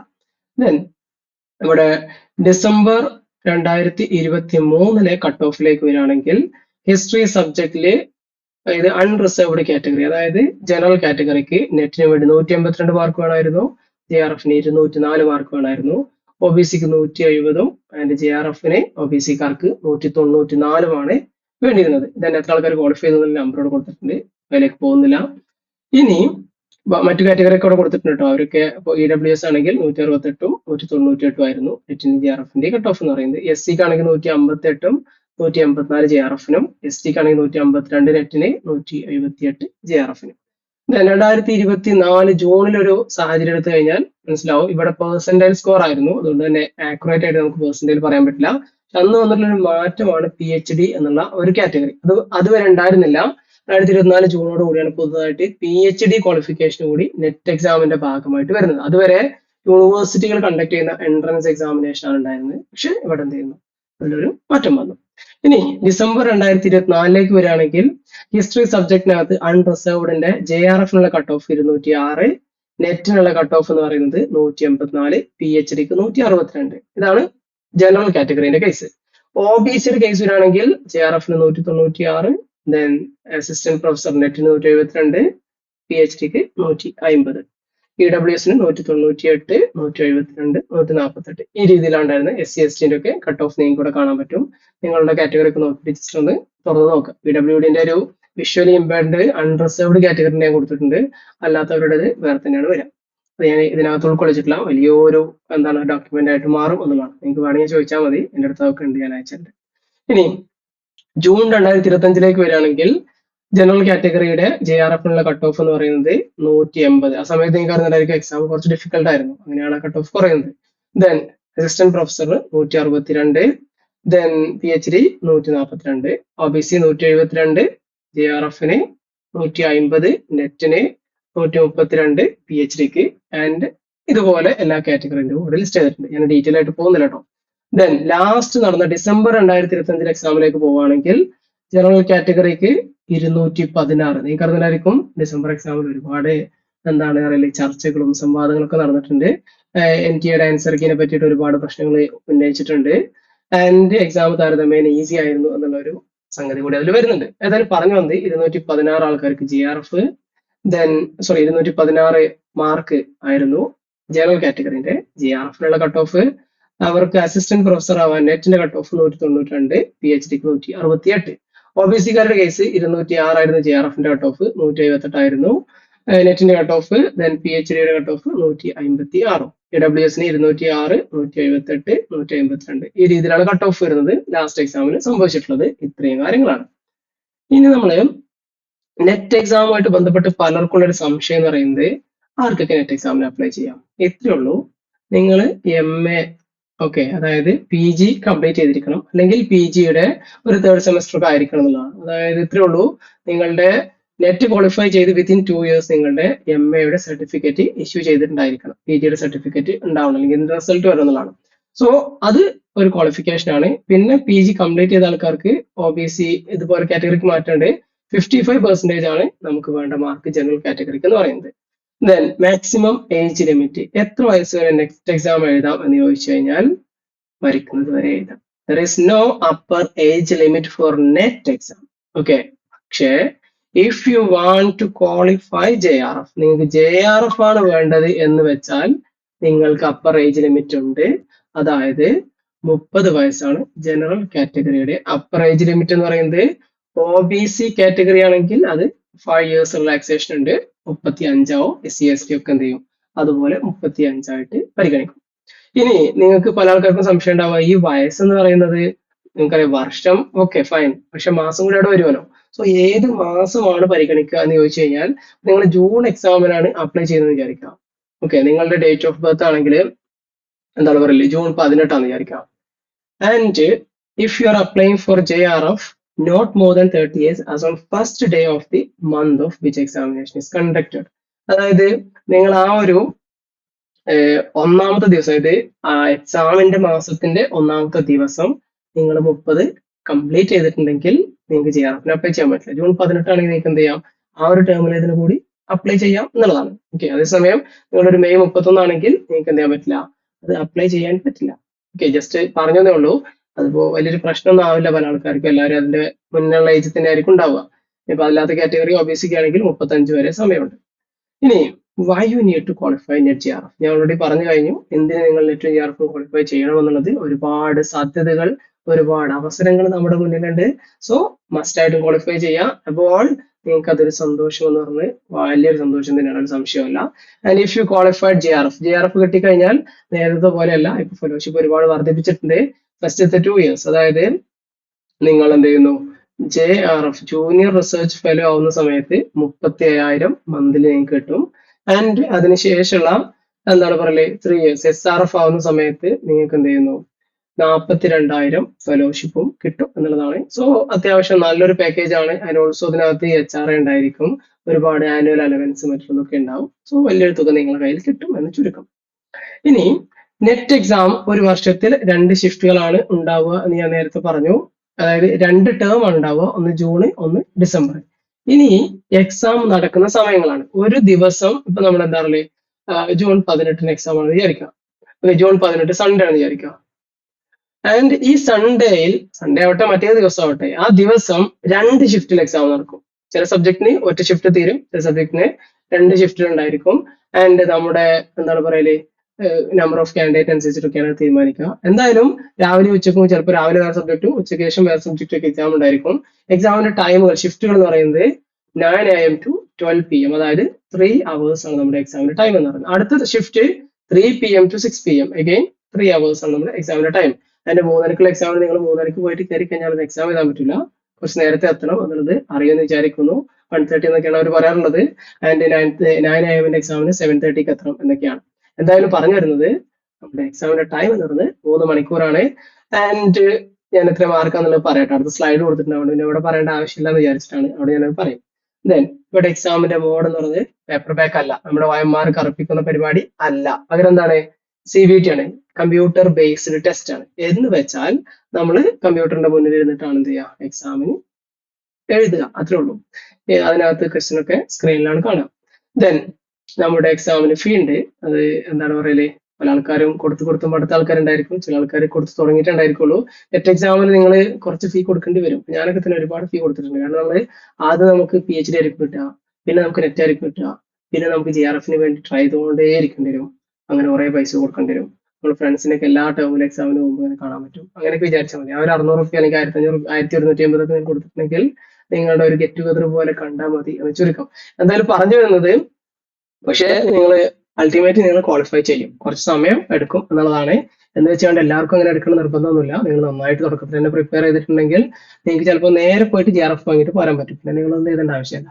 നിങ്ങൾക്ക് പിന്നെ നിങ്ങളുടെ ഫ്രണ്ട്സിനെ കാണണമെങ്കിൽ നിങ്ങൾ എക്സാമുള്ള ദിവസം അവിടെ പോയി ഇരിക്കേണ്ടി വരും, ഫ്രണ്ട്സിനെ കാണാൻ വേണ്ടി മാത്രം. അല്ലാതെ നിങ്ങൾക്ക് അവിടെ എക്സാം എഴുതാൻ പോയിരിക്കേണ്ട ഒരു അവസ്ഥ ഉണ്ടാവില്ല. എന്തായാലും ഫീ ഞാൻ പറഞ്ഞത് അൺറിസർവ്ഡ് ആയിട്ടുള്ള ജനറൽ കാറ്റഗറിക്ക് 1150, OBC കാറ്റഗറിക്ക് 600, SC ST മറ്റുള്ള കാറ്റഗറി ഡിസേബിലിറ്റിക്കൊക്കെ 325 രൂപയുമാണ് നമ്മുടെ ഫീ എന്ന് പറയുന്നത്. ഇനി അറിയാലോ, നെറ്റ് എക്സാമിന് 50 ക്വസ്റ്റ്യൻ ഉണ്ടാവുക. 50 × 2 100 × 2, അതായത് പേപ്പർ 1ഉം സബ്ജക്റ്റും ഉണ്ട്. 2 പാർട്ടാണുള്ളത്. ഒന്ന് പേപ്പർ 1 എന്ന് വെച്ചാൽ ജനറൽ പേപ്പർ എന്ന് പറയുന്നത്, പേപ്പർ 2 എന്ന് പറയുന്നത് നമ്മുടെ ഹിസ്റ്ററി സബ്ജക്റ്റും. ആൻഡ് ഈ പേപ്പർ 2 നമുക്ക് 100 ചോദ്യം ഉണ്ടായിരിക്കും, പേപ്പർ 1 നമുക്ക് 50 ചോദ്യം ഉണ്ടായിരിക്കും. നമുക്ക് ഓരോ ചോദ്യത്തിനും 2 മാർക്ക് വീതമാണ് ഉണ്ടാവുക. So 50 × 2 100 mark, 100 × 2 200 mark. So total 150 ചോദ്യവും 150 × 2 ദാറ്റ് ഈസ് മാർക്ക് ഈസ് 300, 300 മാർക്കുമാണ് ഉണ്ടാവുക. നമുക്ക് ഇതിനകത്ത് നമുക്കൊരു 60-65% മാർക്കൊക്കെ ഉണ്ടെങ്കിൽ ഒരു 170, 175 ഇതൊക്കെ OBC ഒക്കെ ഉണ്ടെങ്കിൽ എന്ത് ചെയ്യാൻ പറ്റും, സുഖമായിട്ട് നെറ്റ് വാങ്ങാൻ പറ്റാറുണ്ട് പൊതുവെ എന്നുള്ളതാണ് പറയുന്നത്. പിന്നെ ഇതില് ഒരു സംഗതി ഉള്ളത് മിനിമം മാർക്ക് ഉണ്ടോ എന്നുള്ളതാണ്. സി ഫോർ എക്സാമ്പിൾ, നിങ്ങൾ പേപ്പർ 1 എന്ത് ചെയ്യുന്നു, 100 വാങ്ങി. ഓക്കെ, സബ്ജക്റ്റിൽ നിങ്ങൾക്ക് പിന്നെ കിട്ടിയത്, ആ ഒരു കോണ്ടെക്സ്റ്റ് വളരെ അപൂർവം വരുള്ളൂ കേട്ടോ. ഓക്കെ, പേപ്പർ 1 100 മാർക്കും വാങ്ങി, സബ്ജക്റ്റിൽ നിങ്ങൾക്ക് വേണ്ടത് 40% അല്ലെങ്കിൽ OBC-കാർക്ക് 35%. അതായത് 35% എന്ന് വെച്ചാൽ ഒരു 70 മാർക്ക്. ഓക്കെ, സോ ഇവിടെ സംഭവിക്കുന്നത് വെച്ചാല് നിങ്ങളൊരു 68 മാത്രമേ വാങ്ങിയിട്ടുള്ളൂ. ഓക്കെ, ആൻഡ് നിങ്ങൾക്ക് പേപ്പർ 1 100 കിട്ടി, സബ്ജക്റ്റിന് 68 കിട്ടി, ടോട്ടൽ നിങ്ങളുടെ മാർക്ക് 168 കിട്ടി. ആൻഡ് കട്ട് ഓഫ് എന്ന് പറയുന്നത് 164 വിചാരിക്കുക. നിങ്ങൾ ടെക്നിക്കലി പറയുകയാണെങ്കിൽ നിങ്ങൾ എന്ത് ചെയ്തിട്ടുണ്ട്, കട്ട് ഓഫിന്റെ മുകളിൽ മാർക്ക് വാങ്ങിയിട്ടുണ്ട്. പക്ഷേ നിങ്ങൾക്ക് നെറ്റ് കിട്ടൂല. കാരണം നിങ്ങൾ സബ്ജക്ട് മിനിമം എന്ന് പറഞ്ഞ സംഗതി ഉണ്ട്, അത് നിങ്ങൾ ക്വാളിഫൈ ചെയ്തിട്ടില്ല എന്നുള്ളതാണ്. ക്ലിയർ ആയെന്ന് വിചാരിക്കുന്നു. ഇൻഡിവിജ്വലി 2 സബ്ജക്റ്റിൽ എന്ത് ചെയ്യണം, മിനിമം മാർക്ക് വാങ്ങണം. ഇനി പ്രത്യേകം ശ്രദ്ധിക്കുക, ഇത് ആലോചിച്ചിട്ട് കോംപ്ലിക്കേറ്റഡ് ആവേണ്ട ആവശ്യമില്ല. ഒരുവിധം അല്ലെങ്കിൽ ഇങ്ങനത്തെ ഒരു സബ്ജക്ട് മിനിമം വാങ്ങാത്തത് കൊണ്ട് നെറ്റ് മിസ്സായിട്ടുള്ള JRF മിസ്സായിട്ടുള്ള ആൾക്കാർ ഉണ്ടാവില്ല ചുരുക്കം. കാരണം നിങ്ങളൊരു ശരാശരി പഠിച്ചിട്ടുള്ള ആളുണ്ടെങ്കിൽ സുഖമായിട്ട് നിങ്ങൾക്ക് എന്ത് ചെയ്യാൻ പറ്റും, ഈ 40ഉം 35ഉം ഒക്കെ വാങ്ങാൻ ഒരു പ്രയാസവും ഇല്ല. നിങ്ങൾ എവിടേക്ക് എത്തുന്ന വെച്ചാൽ ഒരു 60 വരെ അല്ലെങ്കിൽ 58 വരെയൊക്കെ, 65 64 റേഞ്ച് വരെയൊക്കെ സുഖമായിട്ട് നമുക്ക് പോകാൻ പറ്റും. പക്ഷെ നമ്മൾ കട്ട് ഓഫ് ചിലപ്പോൾ 67 65 ഒക്കെ ആയിരിക്കും. സോ ആ ഒരു റേഞ്ചിന്റെ അപ്പുറത്തേക്ക് പോവുക എന്നുള്ളതാണ് ഏറ്റവും പ്രയാസമുള്ള കാര്യം. 50% എത്താൻ ഇപ്പോൾ വലിയ പ്രയാസമല്ല. ഒരു 46 45 50 ആ റേഞ്ചിലൊക്കെ എന്ത് ചെയ്യാറുള്ളത്, ആൾക്കാർ സ്റ്റക്ക് ആയിട്ട് കിടക്കാറുള്ളത്. അവിടെ അങ്ങോട്ട് പോകാനാണ് നമ്മൾ എന്ത് ചെയ്യുന്നത്, കൂടുതൽ എഫേർട്ട് എടുക്കേണ്ടത് എന്ന് ചുരുക്കം. ആൻഡ് പറഞ്ഞു വന്നത്, അപ്പൊ ആ സബ്ജക്ട് മിനിമം ഉണ്ട് എന്ന് മാത്രം മനസ്സിലാക്കി വെക്കുക, അതിൽ വലിയ കാര്യമൊന്നുമില്ല എന്നും മനസ്സിലാക്കുക. കാരണം ആ കാരണത്താൽ നെറ്റ് മിസ്സായി പോയിട്ടുള്ള ആൾക്കാരുണ്ടോ എന്നുള്ളത് എനിക്കറിയില്ല. അങ്ങനെ സംഭവിക്കാൻ ഒരു സാധ്യതയും കാണുന്നില്ല. പിന്നെ നിങ്ങൾക്ക് അറിഞ്ഞിട്ടുണ്ടായിരിക്കും, എക്സാം കഴിഞ്ഞാൽ പിന്നെ നമ്മുടെ ഒരു ആൻസർ കീ വരും. അതായത് നമ്മളുടെ മാർക്ക് ചെയ്തിട്ടുള്ളത് നിങ്ങൾക്ക് അറിഞ്ഞിട്ടുണ്ടായിരിക്കും, നമുക്ക് കമ്പ്യൂട്ടർ ബേസ്ഡ് ടെസ്റ്റ് ആയതുകൊണ്ട് തന്നെ ക്വസ്റ്റ്യൻ പേപ്പർ കൊണ്ട് നമുക്ക് പോരാൻ പറ്റില്ല. സോ നമ്മൾ മാർക്ക് ചെയ്തത് എവിടെയാണെന്നുള്ളത് നമുക്ക് നോട്ട് ചെയ്തുകൊണ്ട് ഒരു പേപ്പർ എടുത്ത് പോരാൻ പറ്റുമോ, അതും പറ്റൂല എന്നുള്ളതാണ്. സോ അതുകൊണ്ട് തന്നെ നമുക്ക് എക്സാം കഴിഞ്ഞ ഒരു 10-15 ദിവസം കഴിഞ്ഞിട്ട് എന്ത് ചെയ്യും, ഒരു ആൻസർ കീ ഔട്ട് ആവുകയാണ് ചെയ്യുക. ആ സമയത്ത് നമുക്ക് എന്ത് ചെയ്യാം, നമ്മൾ മാർക്ക് ചെയ്തിട്ടുള്ള ക്വസ്റ്റ്യൻ, അതിന് നമ്മൾ ഏതാണ് ആൻസർ മാർക്ക് ചെയ്തിട്ടുള്ളത് എന്നുള്ളതൊക്കെ PDF ആയിട്ട് നമുക്ക് ഡൗൺലോഡ് ചെയ്തെടുക്കാൻ പറ്റും. ആ 150 ക്വസ്റ്റ്യൻ എന്ത് ചെയ്യും, ഡൗൺലോഡ് ചെയ്ത് നമുക്ക് എടുക്കാനായിട്ട് പറ്റും എന്നുള്ളതാണ്. സോ പറഞ്ഞു വന്നത് ഇത്രയേ ഉള്ളൂ. ആ സമയത്ത് നമുക്ക് അത് ഡൗൺലോഡ് ചെയ്തെടുക്കാം, ആ സമയത്ത് നമുക്കത് മനസ്സിലാവും. പക്ഷെ ആൻസർ കീയിൽ ചിലപ്പോൾ മിസ്മാച്ച് ഉണ്ടാവും. നമുക്ക് എക്സാക്ട് അറിയുന്ന സാധനം ചിലപ്പോൾ എന്ത് ചെയ്യും, അവർ തെറ്റാണെന്ന് പറഞ്ഞിട്ട് കൊടുത്തിട്ടുണ്ടായിരിക്കും. അപ്പൊ നമുക്ക് എന്ത് ചെയ്യാം, അതിനെ ചലഞ്ച് ചെയ്യാനുള്ള ഓപ്ഷൻ ഉണ്ട്. അതിന് ചലഞ്ച് ചെയ്യാൻ നിങ്ങൾക്ക് ഒരു ചോദ്യത്തിന് 200 രൂപ വെച്ച് കൊടുക്കണം. വെറുതെ ചലഞ്ച് ചെയ്യാൻ പറ്റില്ല. വിത്ത് സോളിഡ് എവിഡൻസ്. പ്രൂഫ് വെച്ചിട്ട് ചലഞ്ച് ചെയ്യണം. അങ്ങനെയാണെങ്കിൽ നിങ്ങളുടെ ചലഞ്ച് ശരിയാണ് എങ്കിൽ ആ ആൻസർക്ക് മാറ്റി വരാറാണ് പതിവ്. പക്ഷെ ഇത്തവണത്തെ എക്സാമിലൊന്നും അത് മാറ്റി വന്നിട്ടില്ല. അതിനുശേഷം ആൾക്കാർ കോർട്ടിലൊക്കെ പോയിട്ടുണ്ട്. Let's see what is gonna happen. ഇനി അടുത്തൊരു സംഗതി ഞാൻ നേരത്തെ പറഞ്ഞതിനാണ് 6% നെറ്റ് കിട്ടുന്ന ആൾക്കാർ എന്ന് പറയുന്നത്. ആൻഡ് JRF കിട്ടുന്നത് 1% ആണ് എന്നും ജസ്റ്റ് സൂചിപ്പിച്ചു കഴിഞ്ഞു. ഇനി പേപ്പർ 1 നമുക്ക് പഠിക്കാനുള്ളത് teaching aptitude, research aptitude, reading comprehension, communication, reasoning, logical reasoning, mathematical reasoning, then data interpretation, ICT, then people and environment, higher education system. ഇത്രയും കാര്യങ്ങളാണ് പഠിക്കാനുള്ളത്. ഒരു 10 ഏരിയാസ് ആണ് നമ്മൾ പൊതുവെ പറയാറുള്ളത്. പേപ്പർ 1ലേക്ക് ഇപ്പൊ ഞാൻ ഡീറ്റെയിൽ ആയിട്ട് പോകുന്നില്ല. നമ്മുടെ ഹിസ്റ്ററി സബ്ജക്റ്റിനെ പറ്റിയിട്ട് കുറെ പറയാനുള്ളത് കൊണ്ട് തന്നെ സോ നമുക്ക് എന്ത് ചെയ്യാം, ഹിസ്റ്ററി സബ്ജക്റ്റിൽ എന്തൊക്കെയാണ് നമുക്ക് വരുന്നത് എന്നുള്ളതാണ് നമ്മൾ അടുത്ത് നോക്കുന്നത്. സോ നമുക്ക് എങ്ങനെയാണ് റഫ്ലി പറയുകയാണെങ്കിൽ അല്ലെങ്കിൽ ഒരു ബേസ് നമ്മൾ എടുത്തു കഴിഞ്ഞാൽ നമ്മുടെ ഏരിയ ഓഫ് എന്താണ് സ്പെഷ്യലൈസേഷൻ അല്ലെങ്കിൽ ഫോക്കസ് എന്ന് പറയുന്നത് ഇന്ത്യൻ ഹിസ്റ്ററി തന്നെയാണ്.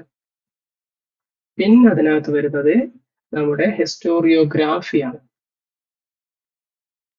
അഗൈൻ ഹിസ്റ്റോറിയോഗ്രാഫി എന്ന് വരുന്ന ചോദ്യം എന്ന് പറഞ്ഞ ഒരു 6 to 10 മാക്സിമം കൊടുക്കാം. ഓക്കെ, ഒരു 10-20 മാർക്കിനൊരു ചോദ്യം വന്നു എന്ന് വിചാരിക്കാം. ബാക്കിയുള്ള നമ്മുടെ സബ്ജക്റ്റില് 180 മാർക്കും, മാക്സിമം 20 ഹിസ്റ്റോറിയോഗ്രാഫി കൊടുത്തിട്ടുള്ളത്. അങ്ങനെയാണെങ്കിൽ ബാക്കി 180 മാർക്കും വരുന്നത് ഇന്ത്യൻ ഹിസ്റ്ററിയുടെ അകത്തുനിന്നാണ്. ഇന്ത്യൻ ഹിസ്റ്ററി നമുക്ക് അറിയുന്നുണ്ടായിരിക്കും. It is ancient Indian history, medieval Indian history, modern Indian history. ഇത് മൂന്നുമാണ് ഇതിന്റെ കോർ എന്ന് പറയുന്നത്. പിന്നെ പോസ്റ്റ് ഇൻഡിപെൻഡന്റ് ഇന്ത്യൻ ഹിസ്റ്ററി കുറച്ചുണ്ടാവും, ഉറപ്പൊന്നും പറയാൻ പറ്റില്ല. ചില സമയത്ത് ഒരു 5-6 ക്വസ്റ്റ്യൻ ഒക്കെ ചോദിക്കും, ചില സമയത്ത് ഒരു 1-2 ക്വസ്റ്റ്യൻ ചോദിക്കും, ചിലപ്പോൾ ഒന്നും ചോദിക്കില്ല. അങ്ങനെയൊക്കെയാണ് ഇത് ഉണ്ടാവാറുള്ളത്. എന്തായാലും ഇൻഡിപെൻഡന്റ് ഇന്ത്യ അല്ലെങ്കിൽ കണ്ടംപററി ഇന്ത്യ എന്ന് പറയുന്ന ഭാഗത്ത് താരതമ്യേന വളരെ കുറച്ച് ചോദ്യം മാത്രമേ ഉണ്ടാവാറുള്ളൂ. പിന്നെ ഹിസ്റ്റോറിയോഗ്രാഫി ആൻഡ് റിസർച്ച് മെത്തേഡ്സ്, അതിനകത്ത് ഒരു നേരത്തെ പറഞ്ഞൊരു 6 to 10 ക്വസ്റ്റ്യൻസ് ഒക്കെ വരാറുണ്ട്. ചിലപ്പോൾ അതിന്റെ അങ്ങോട്ടും ഇങ്ങോട്ടൊക്കെ ചെറിയ വേരിയേഷൻ ഒക്കെ ഉണ്ടാവും. പക്ഷെ സ്റ്റിൽ നമ്മൾ ഈ ഒരു ഹിസ്റ്ററി പഠിക്കുന്ന സമയത്ത് തന്നെ കവർ ചെയ്യുന്ന സോഴ്സുകളുടെ ഭാഗങ്ങളൊക്കെയാണ് പിന്നെ അതിൽ കൂടുതലും കാണാറുള്ളത് എന്ന് വേറെ സംഗതി. അപ്പൊ ഇത്രയാണ് നമ്മുടെ ഒരു ഔട്ട്ലൈൻ എന്ന് പറയുന്നത്. ഇനി സിലബസിനകത്തേക്ക് ഡീപ്പായിട്ട് പോവുകയാണെങ്കിൽ നമുക്കിവിടെ മൊത്തം 10 യൂണിറ്റ് ആണുള്ളത്. ഓക്കെ, 10 യൂണിറ്റ് ആണ് മൊത്തം ഉള്ളത്. ദെൻ അതിനകത്ത് ആദ്യത്തെ 1-2 യൂണിറ്റുകൾ നമ്മൾ പറയുന്നത് ancient India, purely ancient Indian history ആണ്. ദെൻ 3rd യൂണിറ്റ് എന്ന് പറയുന്നത് നമ്മുടെ ഏർലി മെഡീവൽ ഇന്ത്യൻ ഹിസ്റ്ററി ആണ്. Okay, early medieval Indian history. Then 4, 5, 6 ഈ 6 യൂണിറ്റുകളും മെഡീവൽ ഇന്ത്യൻ ഹിസ്റ്ററി ആയിട്ടാണ് വരുന്നത്. ഓക്കെ, അതിനകത്ത് 4 നടന്ന പൊളിറ്റിക്കൽ ഹിസ്റ്ററിയാണ് മെഡീവൽ ഇന്ത്യയുടെ. ദെൻ 5 എന്ന് പറയുന്നത് അവിടുത്തെ എങ്ങനെയാ പറയല് എക്കണോമിക് ഹിസ്റ്ററി, അഡ്മിനിസ്ട്രേഷൻ, ഇതൊക്കെയാണ് വരിക. 6 എന്ന് പറയുന്നത് സൊസൈറ്റി, ഇതൊക്കെയാണ് വരിക. പിന്നെ അതിനകത്ത് 7, 8, 9 ഇത് മൂന്നും മോഡേൺ ഇന്ത്യൻ ഹിസ്റ്ററി ആണ്. ആൻഡ് 9ാമത്തെ യൂണിറ്റിന്റെ ഒരു ഭാഗത്ത് നമുക്ക് പോസ്റ്റ് ഇൻഡിപെൻഡന്റ് ഇന്ത്യയും കാണാൻ പറ്റും. പിന്നെ 10ാമത്തെ യൂണിറ്റ് ആണ് ദാറ്റ് ഈസ് അബൌട്ട് ഹിസ്റ്റോറിയോഗ്രാഫി. ഇതാണ് നമ്മുടെ ഒരു ഔട്ട്ലൈൻ എന്ന് പറയുന്നത്. ഞാൻ ഈ ഒരു താഴെ ഭാഗത്ത് എഴുതി ചിലപ്പോൾ കാണുന്നുണ്ടാവില്ല, പക്ഷെ ഞാൻ ഓൾറെഡി പറഞ്ഞു കഴിഞ്ഞിട്ടുണ്ട്. അതിനകത്ത് മെഡീവൽ 4, 5, 6 യൂണിറ്റുകൾ മെഡീവല്. ദെൻ 7, 8, 9 മോഡേൺ ഇന്ത്യൻ ഹിസ്റ്ററി ആണ്. 9ന്റെ ഒരു കുറച്ച് ഭാഗത്ത് 9ാമത്തെ യൂണിറ്റ് ലാസ്റ്റ് ഭാഗം ചെയ്യുന്നുണ്ട്, പോസ്റ്റ് ഇൻഡിപെൻഡന്റ് ഇന്ത്യ ഡിസ്കസ് ചെയ്യുന്നുണ്ട്. And 10th unit totally for historiography. ഇനി ഈ യൂണിറ്റുകളുടെ അകത്തുള്ള കണ്ടന്റിനകത്തേക്ക് ഡീറ്റെയിൽ ആയിട്ട് ഇറങ്ങി പോവുകയാണെങ്കിൽ അധികം വലിച്ചു നിർത്തുന്നില്ല കേട്ടോ, പെട്ടെന്ന് അവസാനിപ്പിക്കും, ഡോണ്ട് വറി. സോ ഇവിടെ 1ാമത്തെ യൂണിറ്റിൽ വരുന്നത് ഫസ്റ്റ് നെഗോഷിയേറ്റിംഗ് ദ സോഴ്സ് എന്നുള്ളതാണ്. അതായത് നമ്മൾ അതിനകത്ത് ആർക്കിയോളജിക്കൽ സോഴ്സുകളെ പറ്റി പറയും, ന്യൂമിസ്മാറ്റിക്സ്, എപ്പിഗ്രാഫി, ഇങ്ങനെയുള്ള സംഗതികളൊക്കെ അതിനകത്ത് പറയും. ഇതൊക്കെ നമ്മൾ ഹിസ്റ്ററി ഡിസ്കസ് ചെയ്യുന്ന സമയത്ത് എന്ത് ചെയ്യും, വേറെ തന്നെ ഡിസ്കസ് ചെയ്യും. പക്ഷെ സ്റ്റിൽ നമുക്ക് സോഴ്സ് എന്നുള്ള ഭാഗത്ത് നമ്മളത് ചെയ്യും എന്നുള്ളതാണ്. അതിനകത്ത് നമ്മൾ പ്രൈമറി, സെക്കൻഡറി, അതുപോലെ തന്നെ ഫോറിൻ അക്കൗണ്ട്സ്, ഈ പറഞ്ഞ ലിറ്റററി സോഴ്സുകൾ, അതിനകത്ത് വേദിക് ലിറ്ററേച്ചർ, അതുപോലെ ബുദ്ധിസ്റ്റ്, ജൈൻ ലിറ്ററേച്ചർ ഒക്കെ നമ്മൾ പറയും. അതേസമയം അത് നമ്മൾ ബുദ്ധിസം പറയുന്ന സമയത്ത് വീണ്ടും പറയുന്നതാണ്. സോ പഴുതടച്ചിട്ട് തന്നെ നമ്മളത് പഠിക്കും.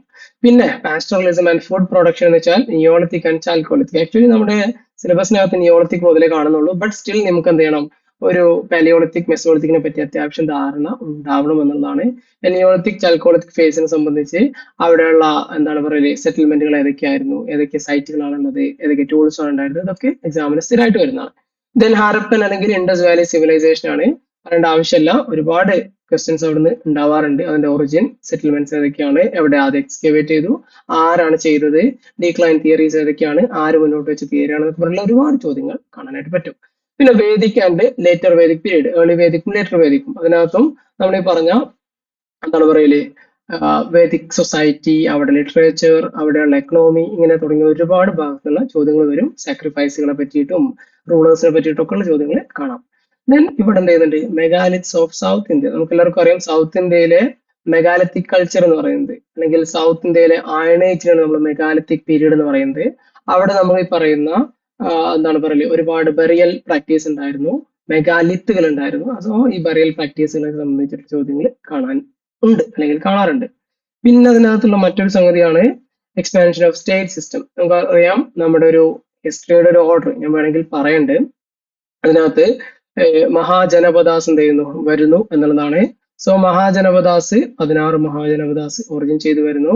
സമാനമായ സമയത്ത് തന്നെ ബുദ്ധിസം, ജൈനിസം ഒക്കെ ഉത്ഭവിച്ചു വരുന്നത്. അജീവിക, സാർവാകാസ് തുടങ്ങിയ ഒരുപാട് ഹെറ്ററോഡോക്സ് സെക്റ്റുകളൊക്കെ ആ സമയത്ത് ഉത്ഭവിച്ചു വരുന്നു. സോ അതിനൊക്കെ പറ്റിയിട്ട് എന്ത് ചെയ്യും, നമ്മൾ ചരിത്രത്തിൽ പഠിക്കണം എന്നുള്ളതാണ്. സോ ഞാൻ ജസ്റ്റ് ഈ ഒരു ക്രൊണോളജിക്കൽ അണ്ടർസ്റ്റാൻഡിങ് ഉണ്ടാകാൻ വേണ്ടിയിട്ട് ഒരു കുറച്ച് കാര്യം ഞാൻ ജസ്റ്റ് സൂചിപ്പിക്കാം. ഇതിനകത്ത് എഴുതുന്ന ഭാഗം സ്ക്രീൻ ആക്കാൻ പറ്റുന്നില്ല, ഒറ്റ മിനിറ്റ്.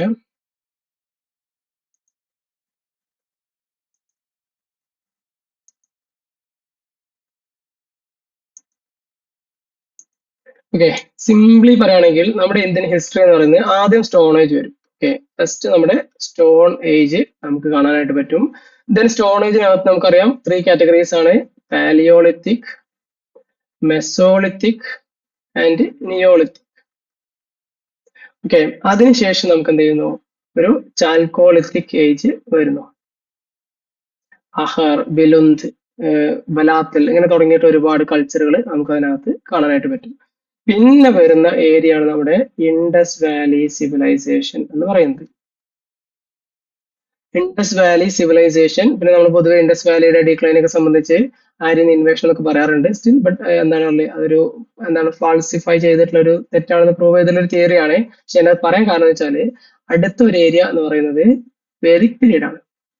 വേദിക് പീരീഡിൽ we have the history of Aryans. Okay, ആര്യൻസിന്റെ ഒരു ചരിത്രമാണ് നമുക്ക് വേദിക് പീരീഡിൽ കാണാനായിട്ട് പറ്റുന്നത്. And we have categorized Vedic period into early Vedic and later Vedic.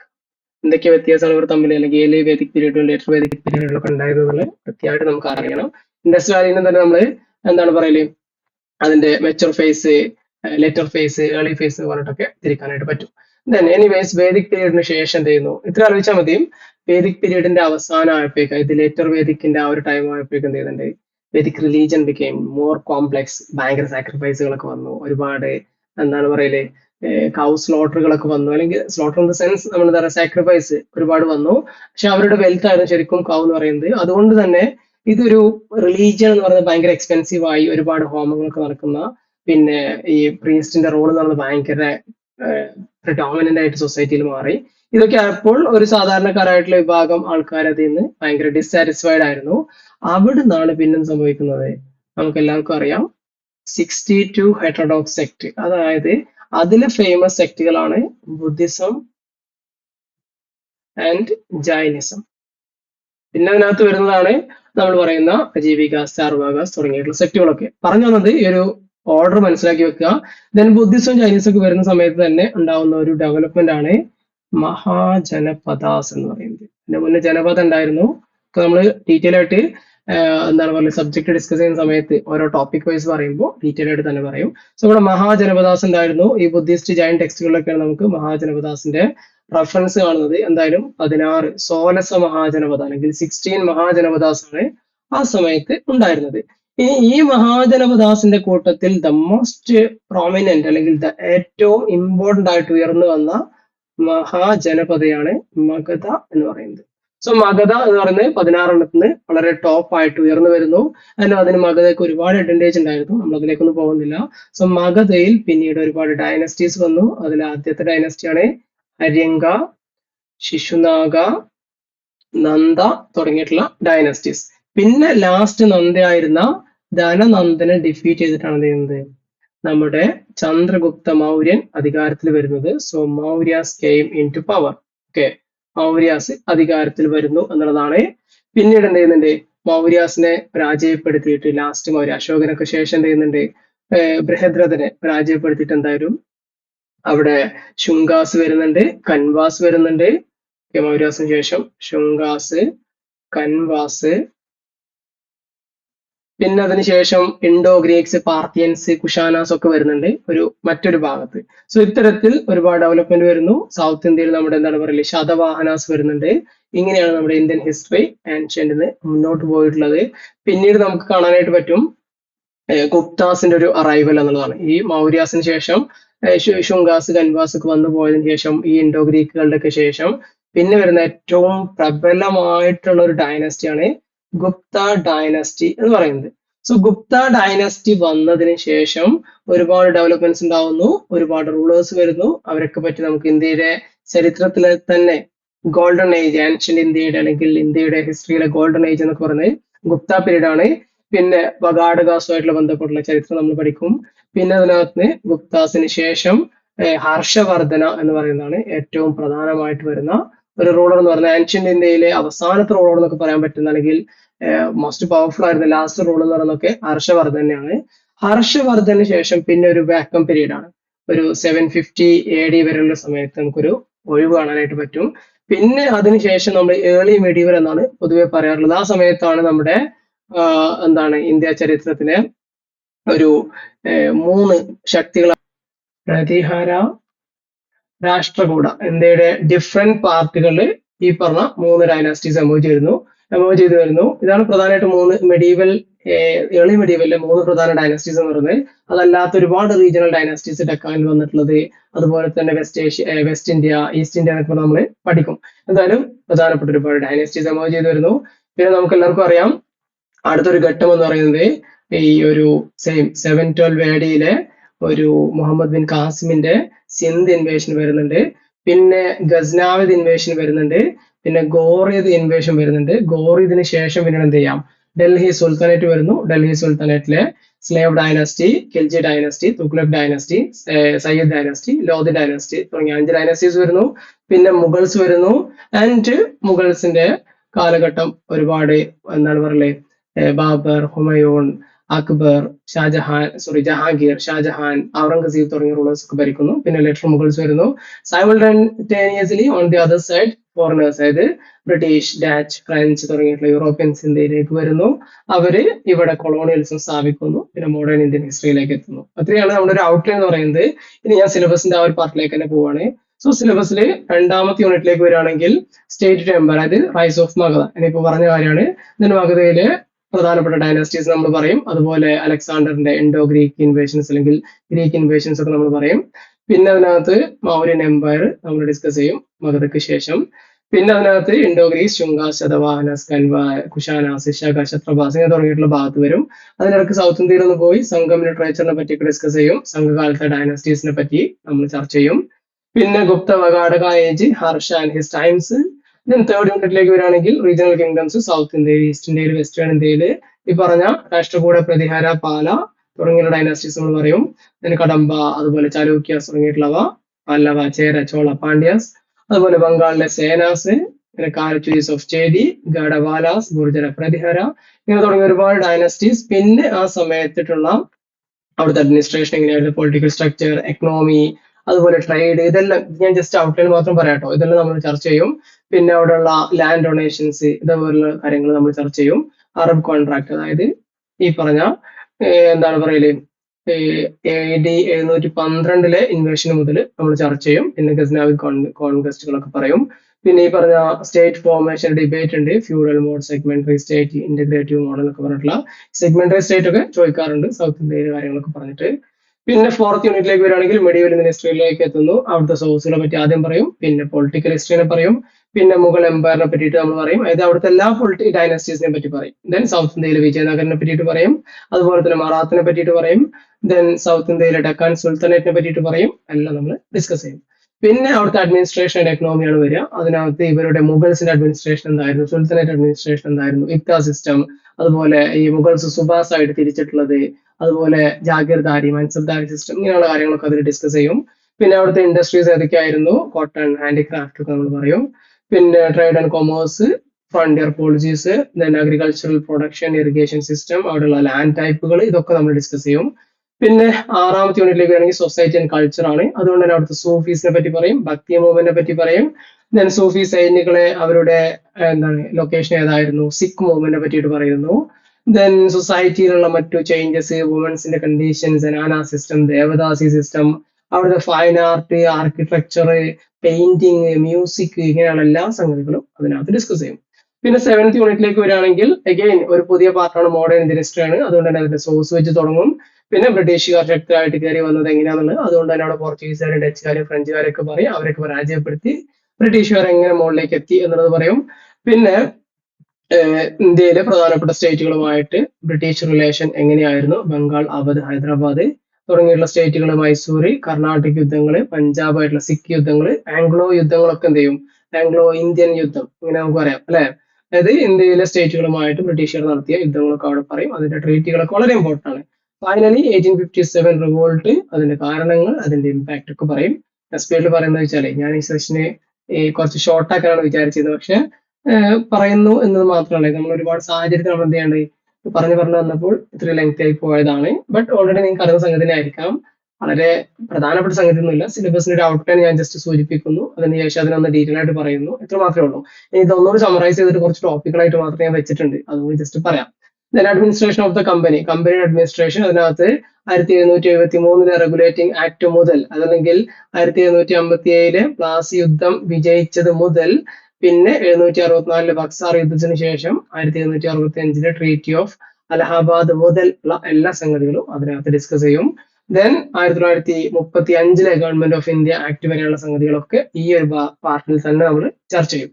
പിന്നെ അതിനകത്ത് 8ാമത്തെ യൂണിറ്റിലേക്ക് വരികയാണെങ്കിൽ കൊളോണിയൽ എക്കണോമിനെ സംബന്ധിച്ചാണ്. അവിടെ സ്വാഭാവികമായിട്ടും അവരുടെ അഗ്രികൾച്ചറൽ പോളിസീസ്, ടാക്സേഷൻ, അല്ലെങ്കിൽ നമ്മൾ എന്താ പറയുക റവന്യൂ സെറ്റിൽമെന്റ് സംവിധാനങ്ങൾ, അതൊക്കെ നമ്മൾ ഡിസ്കസ് ചെയ്യും. അവരുടെ മോണിറ്ററി പോളിസി, അതുപോലെ തന്നെ പുതിയ അർബൻ സെന്റേഴ്സ്, റെയിൽവേ, ഇങ്ങനെയുള്ള സംഗതികൾ, റെയിൽവേ, റോഡ്, ഇതൊക്കെ എന്ത് ചെയ്യും അതിനകത്ത് ഡിസ്കസ് ചെയ്യും. പോസ്റ്റ്, ടെലിഗ്രാഫ്, എല്ലാ സംഗതികളും അതിനകത്ത് ഉൾക്കൊള്ളുന്നതാണ്.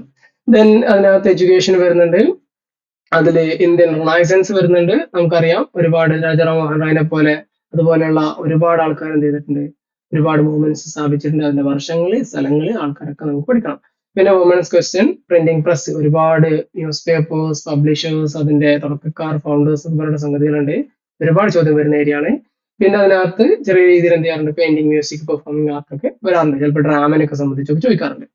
ഇനി അതുപോലെ മൂവീസിനൊക്കെ പറ്റിയിട്ടുള്ള ചോദ്യങ്ങളൊക്കെ വരാറുണ്ട്. ഒരു വേണമെങ്കിൽ നമുക്ക് 9ാമത്തെ യൂണിറ്റിലേക്ക് കൊണ്ടുവരാം, അത്രേ ഉള്ളൂ. 9th യൂണിറ്റിലേക്ക് വന്നു കഴിഞ്ഞാൽ ഒന്നുകൂടി നമ്മുടെ ഒരു നാഷണൽ മൂവ്മെന്റിലേക്കാണ് കാര്യങ്ങൾ വരുന്നത്. അതായത് ഇന്ത്യൻ ഇൻഡിപെൻഡൻസ് സ്ട്രഗിൾ എന്ന് പറയുന്നത്. സോ അതിൽ റൈറ്റ്സ് ഓഫ് നാഷണലിസം വരുന്നു, INC ഫോർമേഷൻ വരുന്നു, INC ഡിഫറെന്റ് ഫേസുകൾ, അതിന്റെ സമരങ്ങൾ, അതിന്റെ ലീഡേഴ്സ് ഒക്കെ അതിൽ വരുന്നു. പിന്നെ ഗാന്ധിയൻ മാസ് മൂവ്മെന്റ് വരുന്നു. Then left wing politics, then depressed class movement, പിന്നെ അതിനകത്ത് മുസ്ലിം ലീഗ്, അതുപോലെ തന്നെ പാകിസ്ഥാന്റെ ഫോർമേഷൻ തുടങ്ങിയ സംഗതികൾ വരുന്നു. പിന്നെ അതിനകത്ത് INA പഠിക്കാനായിട്ടുണ്ട്. ഇങ്ങനെയുള്ള സംഗതികളൊക്കെ അതിൽ ഡിസ്കസ് ചെയ്യേണ്ടി വരും. പിന്നെ പാർട്ടീഷനും അതിനെ തുടർന്നിട്ടുള്ള സാഹചര്യങ്ങളും, ഇന്ത്യ ആഫ്റ്റർ ഇൻഡിപെൻഡൻസിൽ ഇന്റഗ്രേഷൻ ഓഫ് പ്രിൻസിപ്പൽ സ്റ്റേറ്റ് വരും. പിന്നെ കോൺസ്റ്റിറ്റ്യൂഷനായിട്ട് ബന്ധപ്പെട്ട ചോദ്യങ്ങൾ വരാറുണ്ട്. ദെൻ ഇന്ത്യയുടെ എക്കണോമിക് പോളിസീസ് വരാറുണ്ട്. അതിനകത്ത് ഈ എന്താണ് പറയല് പ്രൈവറ്റൈസേഷൻ, ഗ്ലോബലൈസേഷൻ, അതുപോലെയുള്ള ലിബറലൈസേഷൻ പോളിസീസ് ഒക്കെ വരാറുണ്ട്. ഇവിടെയാണ് ശരിക്കും സിലബസ് അവസാനിക്കുന്നത്. അതിന്റെ അപ്പുറത്തേക്കുള്ള ഒരു സംഗതി ചോദിച്ച് കണ്ടിട്ടില്ല. എന്തായാലും പഞ്ചിയൽ പ്രിൻസിപ്പിൾസ് ഒക്കെ എക്സാമിന് കാണാറുണ്ട്. ഇനി 10ാമത്തെ യൂണിറ്റിലേക്ക് വരികയാണെങ്കിൽ നമുക്ക് അതിനെ 3 ഡിഫറെന്റ് ഹെഡിങ്ങിലേക്ക് തിരിക്കാം. ഒന്ന് ഹിസ്റ്റോറിക്കൽ മെത്തേഡ്, റിസർച്ച് മെത്തഡോളജി, പിന്നെ ഹിസ്റ്റോറിയോഗ്രാഫി. സോ അതിൽ റിസർച്ച് മെത്തേഡിൽ എന്ത് ചെയ്യുന്നുണ്ട്, എങ്ങനെയാണ് നമ്മുടെ ഡാറ്റ കളക്ഷൻ, അതിന്റെ അനാലിസിസ് ഒക്കെ എങ്ങനെയാണെന്നുള്ളത് പറയും. ഹിസ്റ്റോറിക്കൽ മെത്തേഡിനകത്ത് സബ്ജക്റ്റിന്റെ സ്വഭാവം, അത് മറ്റു സബ്ജക്റ്റുകളായിട്ട് എങ്ങനെയൊക്കെ ബന്ധപ്പെട്ട് കിടക്കുന്നു, പിന്നെ ഒബ്ജക്ടിവിറ്റി എന്താണ്, ഇങ്ങനെയുള്ള കാര്യങ്ങളൊക്കെ അതിൽ ഡിസ്കസ് ചെയ്യും. പിന്നെ ഹിസ്റ്റോറിയോഗ്രാഫിയാണ്, അതായത് ഡിഫറെന്റ് സ്കൂൾസ് അതിനകത്തേക്ക് വരും. റാങ്കിൻ സ്കൂൾ ഏതാണ്, അനാൾസ്, അതുപോലെയുള്ള സംഗതികൾ, പോസ്റ്റ് മോഡേൺ ഹിസ്റ്ററി, ഇതൊക്കെ അതിനകത്ത് വരും. അപ്പൊ ഇത്രയാണ് നമ്മുടെ 10 യൂണിറ്റുകളും അതിന്റെ ഒരു ഷോർട്ട് സമ്മറിയും എന്ന് പറയുന്നത്. സോ ഇതിനൊക്കെ ടോപ്പിക്കുകളായിട്ട് നമ്മൾ സ്പ്ലിറ്റ് ചെയ്തെടുക്കുകയാണെങ്കിൽ INC, ഗുപ്ത, വകാടക, പിന്നെ നോർത്തേൺ ഇന്ത്യയിലെ kingdoms, Vedic and later Vedic, ഇതെല്ലാം സ്കാറ്റേർഡ് ആയിട്ടാണ് കൊടുത്തിട്ടുള്ളത്. എന്തായാലും ഈ പറഞ്ഞ ടോപ്പിക്കുകളൊക്കെയാണ് നമുക്ക് ഇതിനകത്ത് പഠിക്കാനായിട്ടുള്ളത്. ഒരു 101 ടോപ്പിക്കുകൾ നമ്മൾ കൊടുത്തിട്ടുണ്ട്. അത്രയും പഠിച്ചു കഴിഞ്ഞാൽ you can easily qualify JRF. ഇത്രയാണ് അതിൽ പറയാനുള്ളത്. ഇനി അഗൈൻ നമ്മുടെ ഒരു പ്രിപ്പറേഷൻ്റെ ആസ്പെക്റ്റിലേക്ക് വരാം. നമ്മളൊരു പ്ലാൻ എന്ന് പറയുന്നത് we will have live and recorded video classes. ഞാൻ മോസ്റ്റ്ലി റെക്കോർഡഡ് വീഡിയോസ് ഓഫർ ചെയ്യാനാണ് വിചാരിക്കുന്നത്. ലൈവ് ആകുമ്പോഴുള്ള പ്രശ്നം എന്ന് പറഞ്ഞു കഴിഞ്ഞാൽ വളരെ കുറച്ച് ആൾക്കാർ മാത്രമേ ലൈവിൽ ഉണ്ടാവുള്ളൂ. അപ്പോ എന്താണ്, അത് അത്ര തന്നെ ലൈവ് ആവാൻ സാധ്യത കുറവാണ്. സ്റ്റിൽ ലൈവിലേക്കും ഫോക്കസ് ചെയ്യുന്നുണ്ട്. പിന്നെ ഞാൻ എൻ്റെ ഒരു ടൈമൊക്കെ വെച്ചിട്ട് കുറച്ചുകൂടി റെക്കോർഡർ ആണെങ്കിൽ എനിക്കും ഫ്രീ ആയിട്ട് ഇരുന്നിട്ട് എന്ത് ചെയ്യാം, അത് ചെയ്ത് റെഡിയാക്കി എടുക്കാൻ പറ്റും എന്നുള്ളത് കൊണ്ടാണ് റെക്കോർഡർ എന്ന് ഞാൻ വീണ്ടും പറഞ്ഞിട്ടുള്ളത്. എന്തായാലും ലൈവ് വീഡിയോസ് ഇഷ്ടംപോലെ നമ്മൾ അതിൽ കൊടുക്കും. Depends upon situation. പിന്നെ നമുക്ക് PYQ ഡിസ്കഷൻ ഇങ്ങനെയുള്ളതൊക്കെ കൂടുതൽ ലൈവിലേക്ക് കൊണ്ടുവരാം. പിന്നെ വരുന്നത് ടോപ്പിക് വൈസ് ടെസ്റ്റുകൾ ഉണ്ടായിരിക്കും. ടെസ്റ്റുകളാണ് ഏറ്റവും പ്രധാനപ്പെട്ട സംഗതി എന്ന് പറയുന്നത്. നെറ്റ് എക്സാം ആവട്ടെ, മറ്റേത് എക്സാം ആവട്ടെ, ഏത് കോമ്പറ്റേറ്റീവ് എക്സാം ആവട്ടെ, നമ്മൾ എത്രമാത്രം ടെസ്റ്റുകൾ ചെയ്തിട്ടുണ്ട്, എത്രമാത്രം ക്വസ്റ്റ്യൻ ഓറിയന്റേഷൻ നമുക്ക് ഉണ്ട് എന്നുള്ളത് വളരെ ഇമ്പോർട്ടന്റ് ആണ്. നമ്മൾ ഇരുന്ന് പഠിച്ചു കഴിഞ്ഞാൽ, ക്വസ്റ്റ്യൻ കിട്ടിക്കഴിഞ്ഞാൽ അത് എങ്ങനെയാണ് അറ്റൻഡ് ചെയ്യേണ്ടതെന്ന് അറിയില്ല എങ്കിൽ പിന്നെ നമ്മൾ പഠിച്ചതിന് ഒരു കാര്യമില്ല എന്ന് ചുരുക്കം. സോ ക്വസ്റ്റ്യൻ എങ്ങനെ അറ്റൻഡ് ചെയ്യുന്നത് പഠിക്കണമെങ്കിൽ ക്വസ്റ്റ്യൻ ഒരുപാട് അറ്റൻഡ് ചെയ്തിട്ട് തന്നെ അത് പഠിക്കണം. Okay, that's confirm. അതിനകത്ത് നിങ്ങൾ ഒരുപാട് ടെസ്റ്റുകൾ അറ്റൻഡ് ചെയ്യണം. ഒരുപാട് മോക്ക് ടെസ്റ്റുകൾ നമ്മൾ അതിനകത്ത് ഈ ഒരു ടീച്ച്മെന്റ് ത്രൂ തന്നെ പ്രൊവൈഡ് ചെയ്യും. ദെൻ ഒരുപാട് യൂണിറ്റ് ടെസ്റ്റുകൾ ഉണ്ടായിരിക്കും. ഓരോ സബ്ജക്ട് ടെസ്റ്റ്, ടോപ്പിക് ടെസ്റ്റുകൾ, യൂണിറ്റ് ടെസ്റ്റുകൾ, അങ്ങനെയുള്ള മോക്ക് ടെസ്റ്റുകളൊക്കെ ഉണ്ടായിരിക്കും. ദെൻ PYQs ആണ് നമ്മുടെ കീ ടു സക്സസ് എന്ന് പറയുന്നത്. സോ PYQs നമ്മൾ ഡീറ്റെയിൽ ആയിട്ട് തന്നെ ഡിസ്കസ് ചെയ്യും. അതിനകത്ത് അതിന്റെ എക്സ്പ്ലനേഷൻ സഹിതം നമ്മൾ ഒരുപാട് ടെസ്റ്റുകൾ അറ്റൻഡ് ചെയ്യും. പിന്നെ കോംപ്രഹെൻസീവ് ആയിട്ടുള്ള മെറ്റീരിയൽ നമ്മൾ പ്രൊവൈഡ് ചെയ്യുന്നുണ്ട്. നിങ്ങൾക്ക് എന്താണ് പറയുക, നെറ്റും JRF ക്വാളിഫൈ ചെയ്യാൻ അത് മാത്രം മതി എന്നുള്ളതാണ് ഞാൻ പറഞ്ഞു വരുന്നത്. അത് നിങ്ങൾ നന്നായിട്ട് പഠിച്ചു കഴിഞ്ഞാൽ മറ്റുള്ള ഒതന്റിക് ടെക്സ്റ്റുകളും അതുപോലുള്ള മെറ്റീരിയലിലേക്കും നിങ്ങൾ പോകേണ്ട ആവശ്യമില്ല. കാരണം അതൊക്കെ റെഫർ ചെയ്തിട്ടാണ് നമ്മളിത് റെഡിയാക്കി എടുത്തിട്ടുള്ളത്. പിന്നെ ഡിസ്കഷൻ ഗ്രൂപ്പ് നമുക്ക് ഉണ്ടായിരിക്കും. നിങ്ങൾക്ക് തന്നെ അതിനകത്ത് കമ്പൈൻ സ്റ്റഡി പോലത്തെ കാര്യങ്ങളിലേക്ക് പോകാം എന്നുള്ളതാണ്. പിന്നെ ഡൗട്ട് ക്ലിയറൻസിന് ഡിഫറെന്റ് സെഷൻസ് നമ്മൾ കണ്ടക്ട് ചെയ്യും. അപ്പൊ അതെല്ലാം കൂടിയിട്ടുള്ള ഒരു കോംപ്രിഹെൻസീവ് ആയിട്ടുള്ള ഒരു പദ്ധതിയാണ് നമ്മളിവിടെ അവതരിപ്പിച്ചിട്ടുള്ളത്. ആൻഡ് ഇതിനകത്ത് ഇതെല്ലാം ജസ്റ്റ് പറഞ്ഞത് മാത്രമേ ഉള്ളൂ, പറയാത്ത ഒരുപാട് കാര്യങ്ങൾ നമ്മൾ ഇതിൽ ഉൾക്കൊള്ളിക്കും. സോ യു നീഡ് നോട്ട് വെറി. നിങ്ങൾ എല്ലാവരും നെറ്റും JRF-ഉം എല്ലാം ക്വാളിഫൈ ചെയ്യുക എന്നുള്ളതാണ് നമ്മുടെ അൾട്ടിമേറ്റ് എയിം എന്ന് പറയുന്നത്. അതിനു വേണ്ടിയിട്ടുള്ള മാക്സിമം എഫേർട്ട് ഞാൻ എടുക്കും, നിങ്ങളുടെ ഭാഗത്ത് നിങ്ങളും എടുത്താൽ മതി എന്ന് മാത്രമേ പറയാനുള്ളൂ.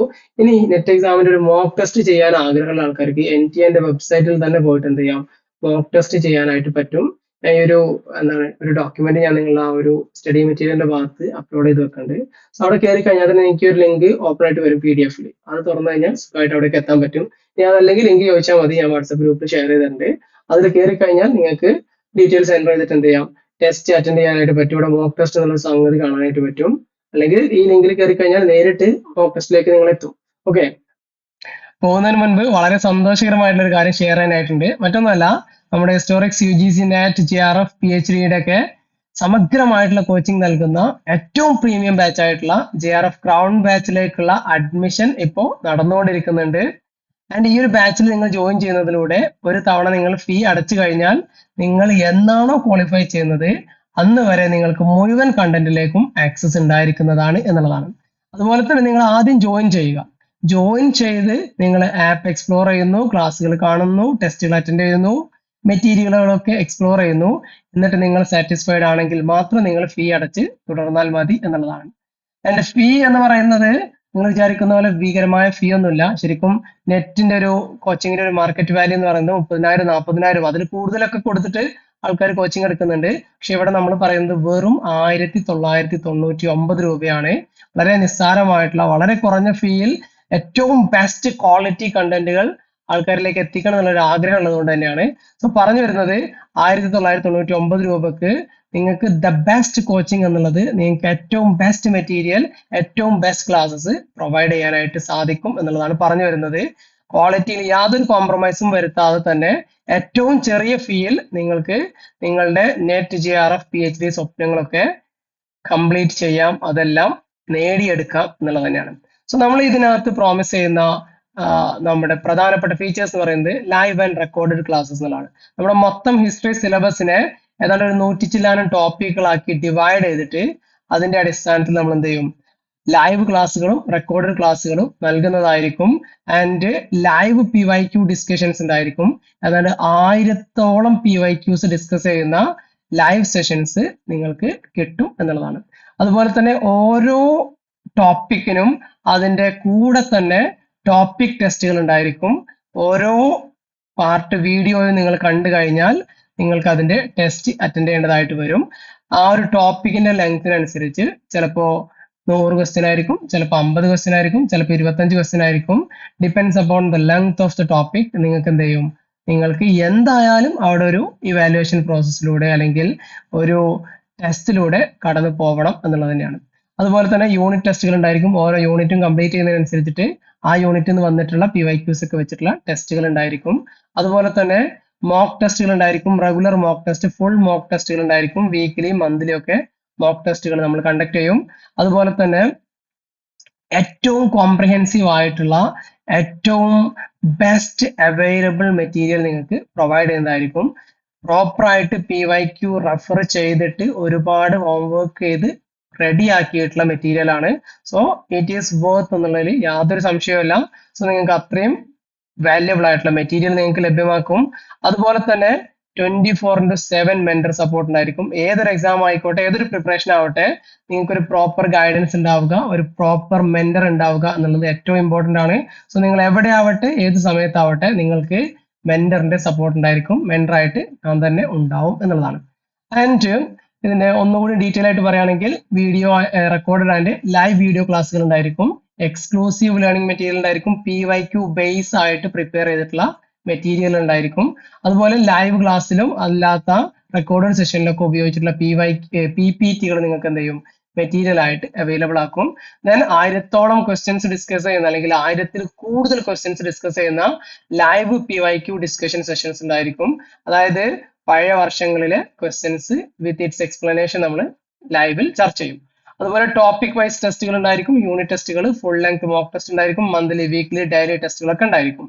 ദെൻ ഇവിടെ പ്രോഗ്രസ് റിപ്പോർട്ട് നിങ്ങൾക്ക് ആപ്പിൽ നിന്ന് തന്നെ ലീഡർ ബോർഡ് നിങ്ങൾക്ക് കാണാനായിട്ട് പറ്റും. നിങ്ങൾ എത്രമാത്രം കംപ്ലീറ്റ് ചെയ്യുന്നുണ്ട് എന്നുള്ളത് കറക്റ്റ് ആയിട്ട് ഫോളോ അപ്പ് അതിൽ കിട്ടും എന്നുള്ളതാണ്. ദെൻ PYQ ഗൈഡുകൾ ഉണ്ടായിരിക്കും. പാസ്റ്റ് ഇയേഴ്സിലെ ക്വസ്റ്റ്യൻസിന്റെ ഈ ബുക്ക് നിങ്ങൾക്ക് ലഭ്യമാക്കി തരും.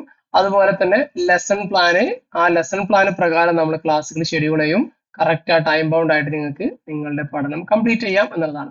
ദെൻ 1-to-1 മെന്ററിങ് നമ്മൾ ലഭ്യമാക്കും. അതുപോലെ തന്നെ ഇൻഡിവിജ്വലൈസ്ഡ് ഡൗട്ട് ക്ലിയറൻസും അതുപോലെ തന്നെ സ്റ്റഡി പ്ലാനും ഒക്കെ നമ്മൾ തയ്യാറാക്കും എന്നുള്ളതാണ്. ദെൻ 1-to-1 സ്റ്റുഡന്റ് ആക്ടിവിറ്റി ഗ്രൂപ്പുകൾ ഉണ്ടായിരിക്കും. അതുപോലെ തന്നെ മൊത്തത്തിലുള്ള ആക്ടിവിറ്റി ഗ്രൂപ്പുകളൊക്കെ നമ്മൾ ക്രിയേറ്റ് ചെയ്യും.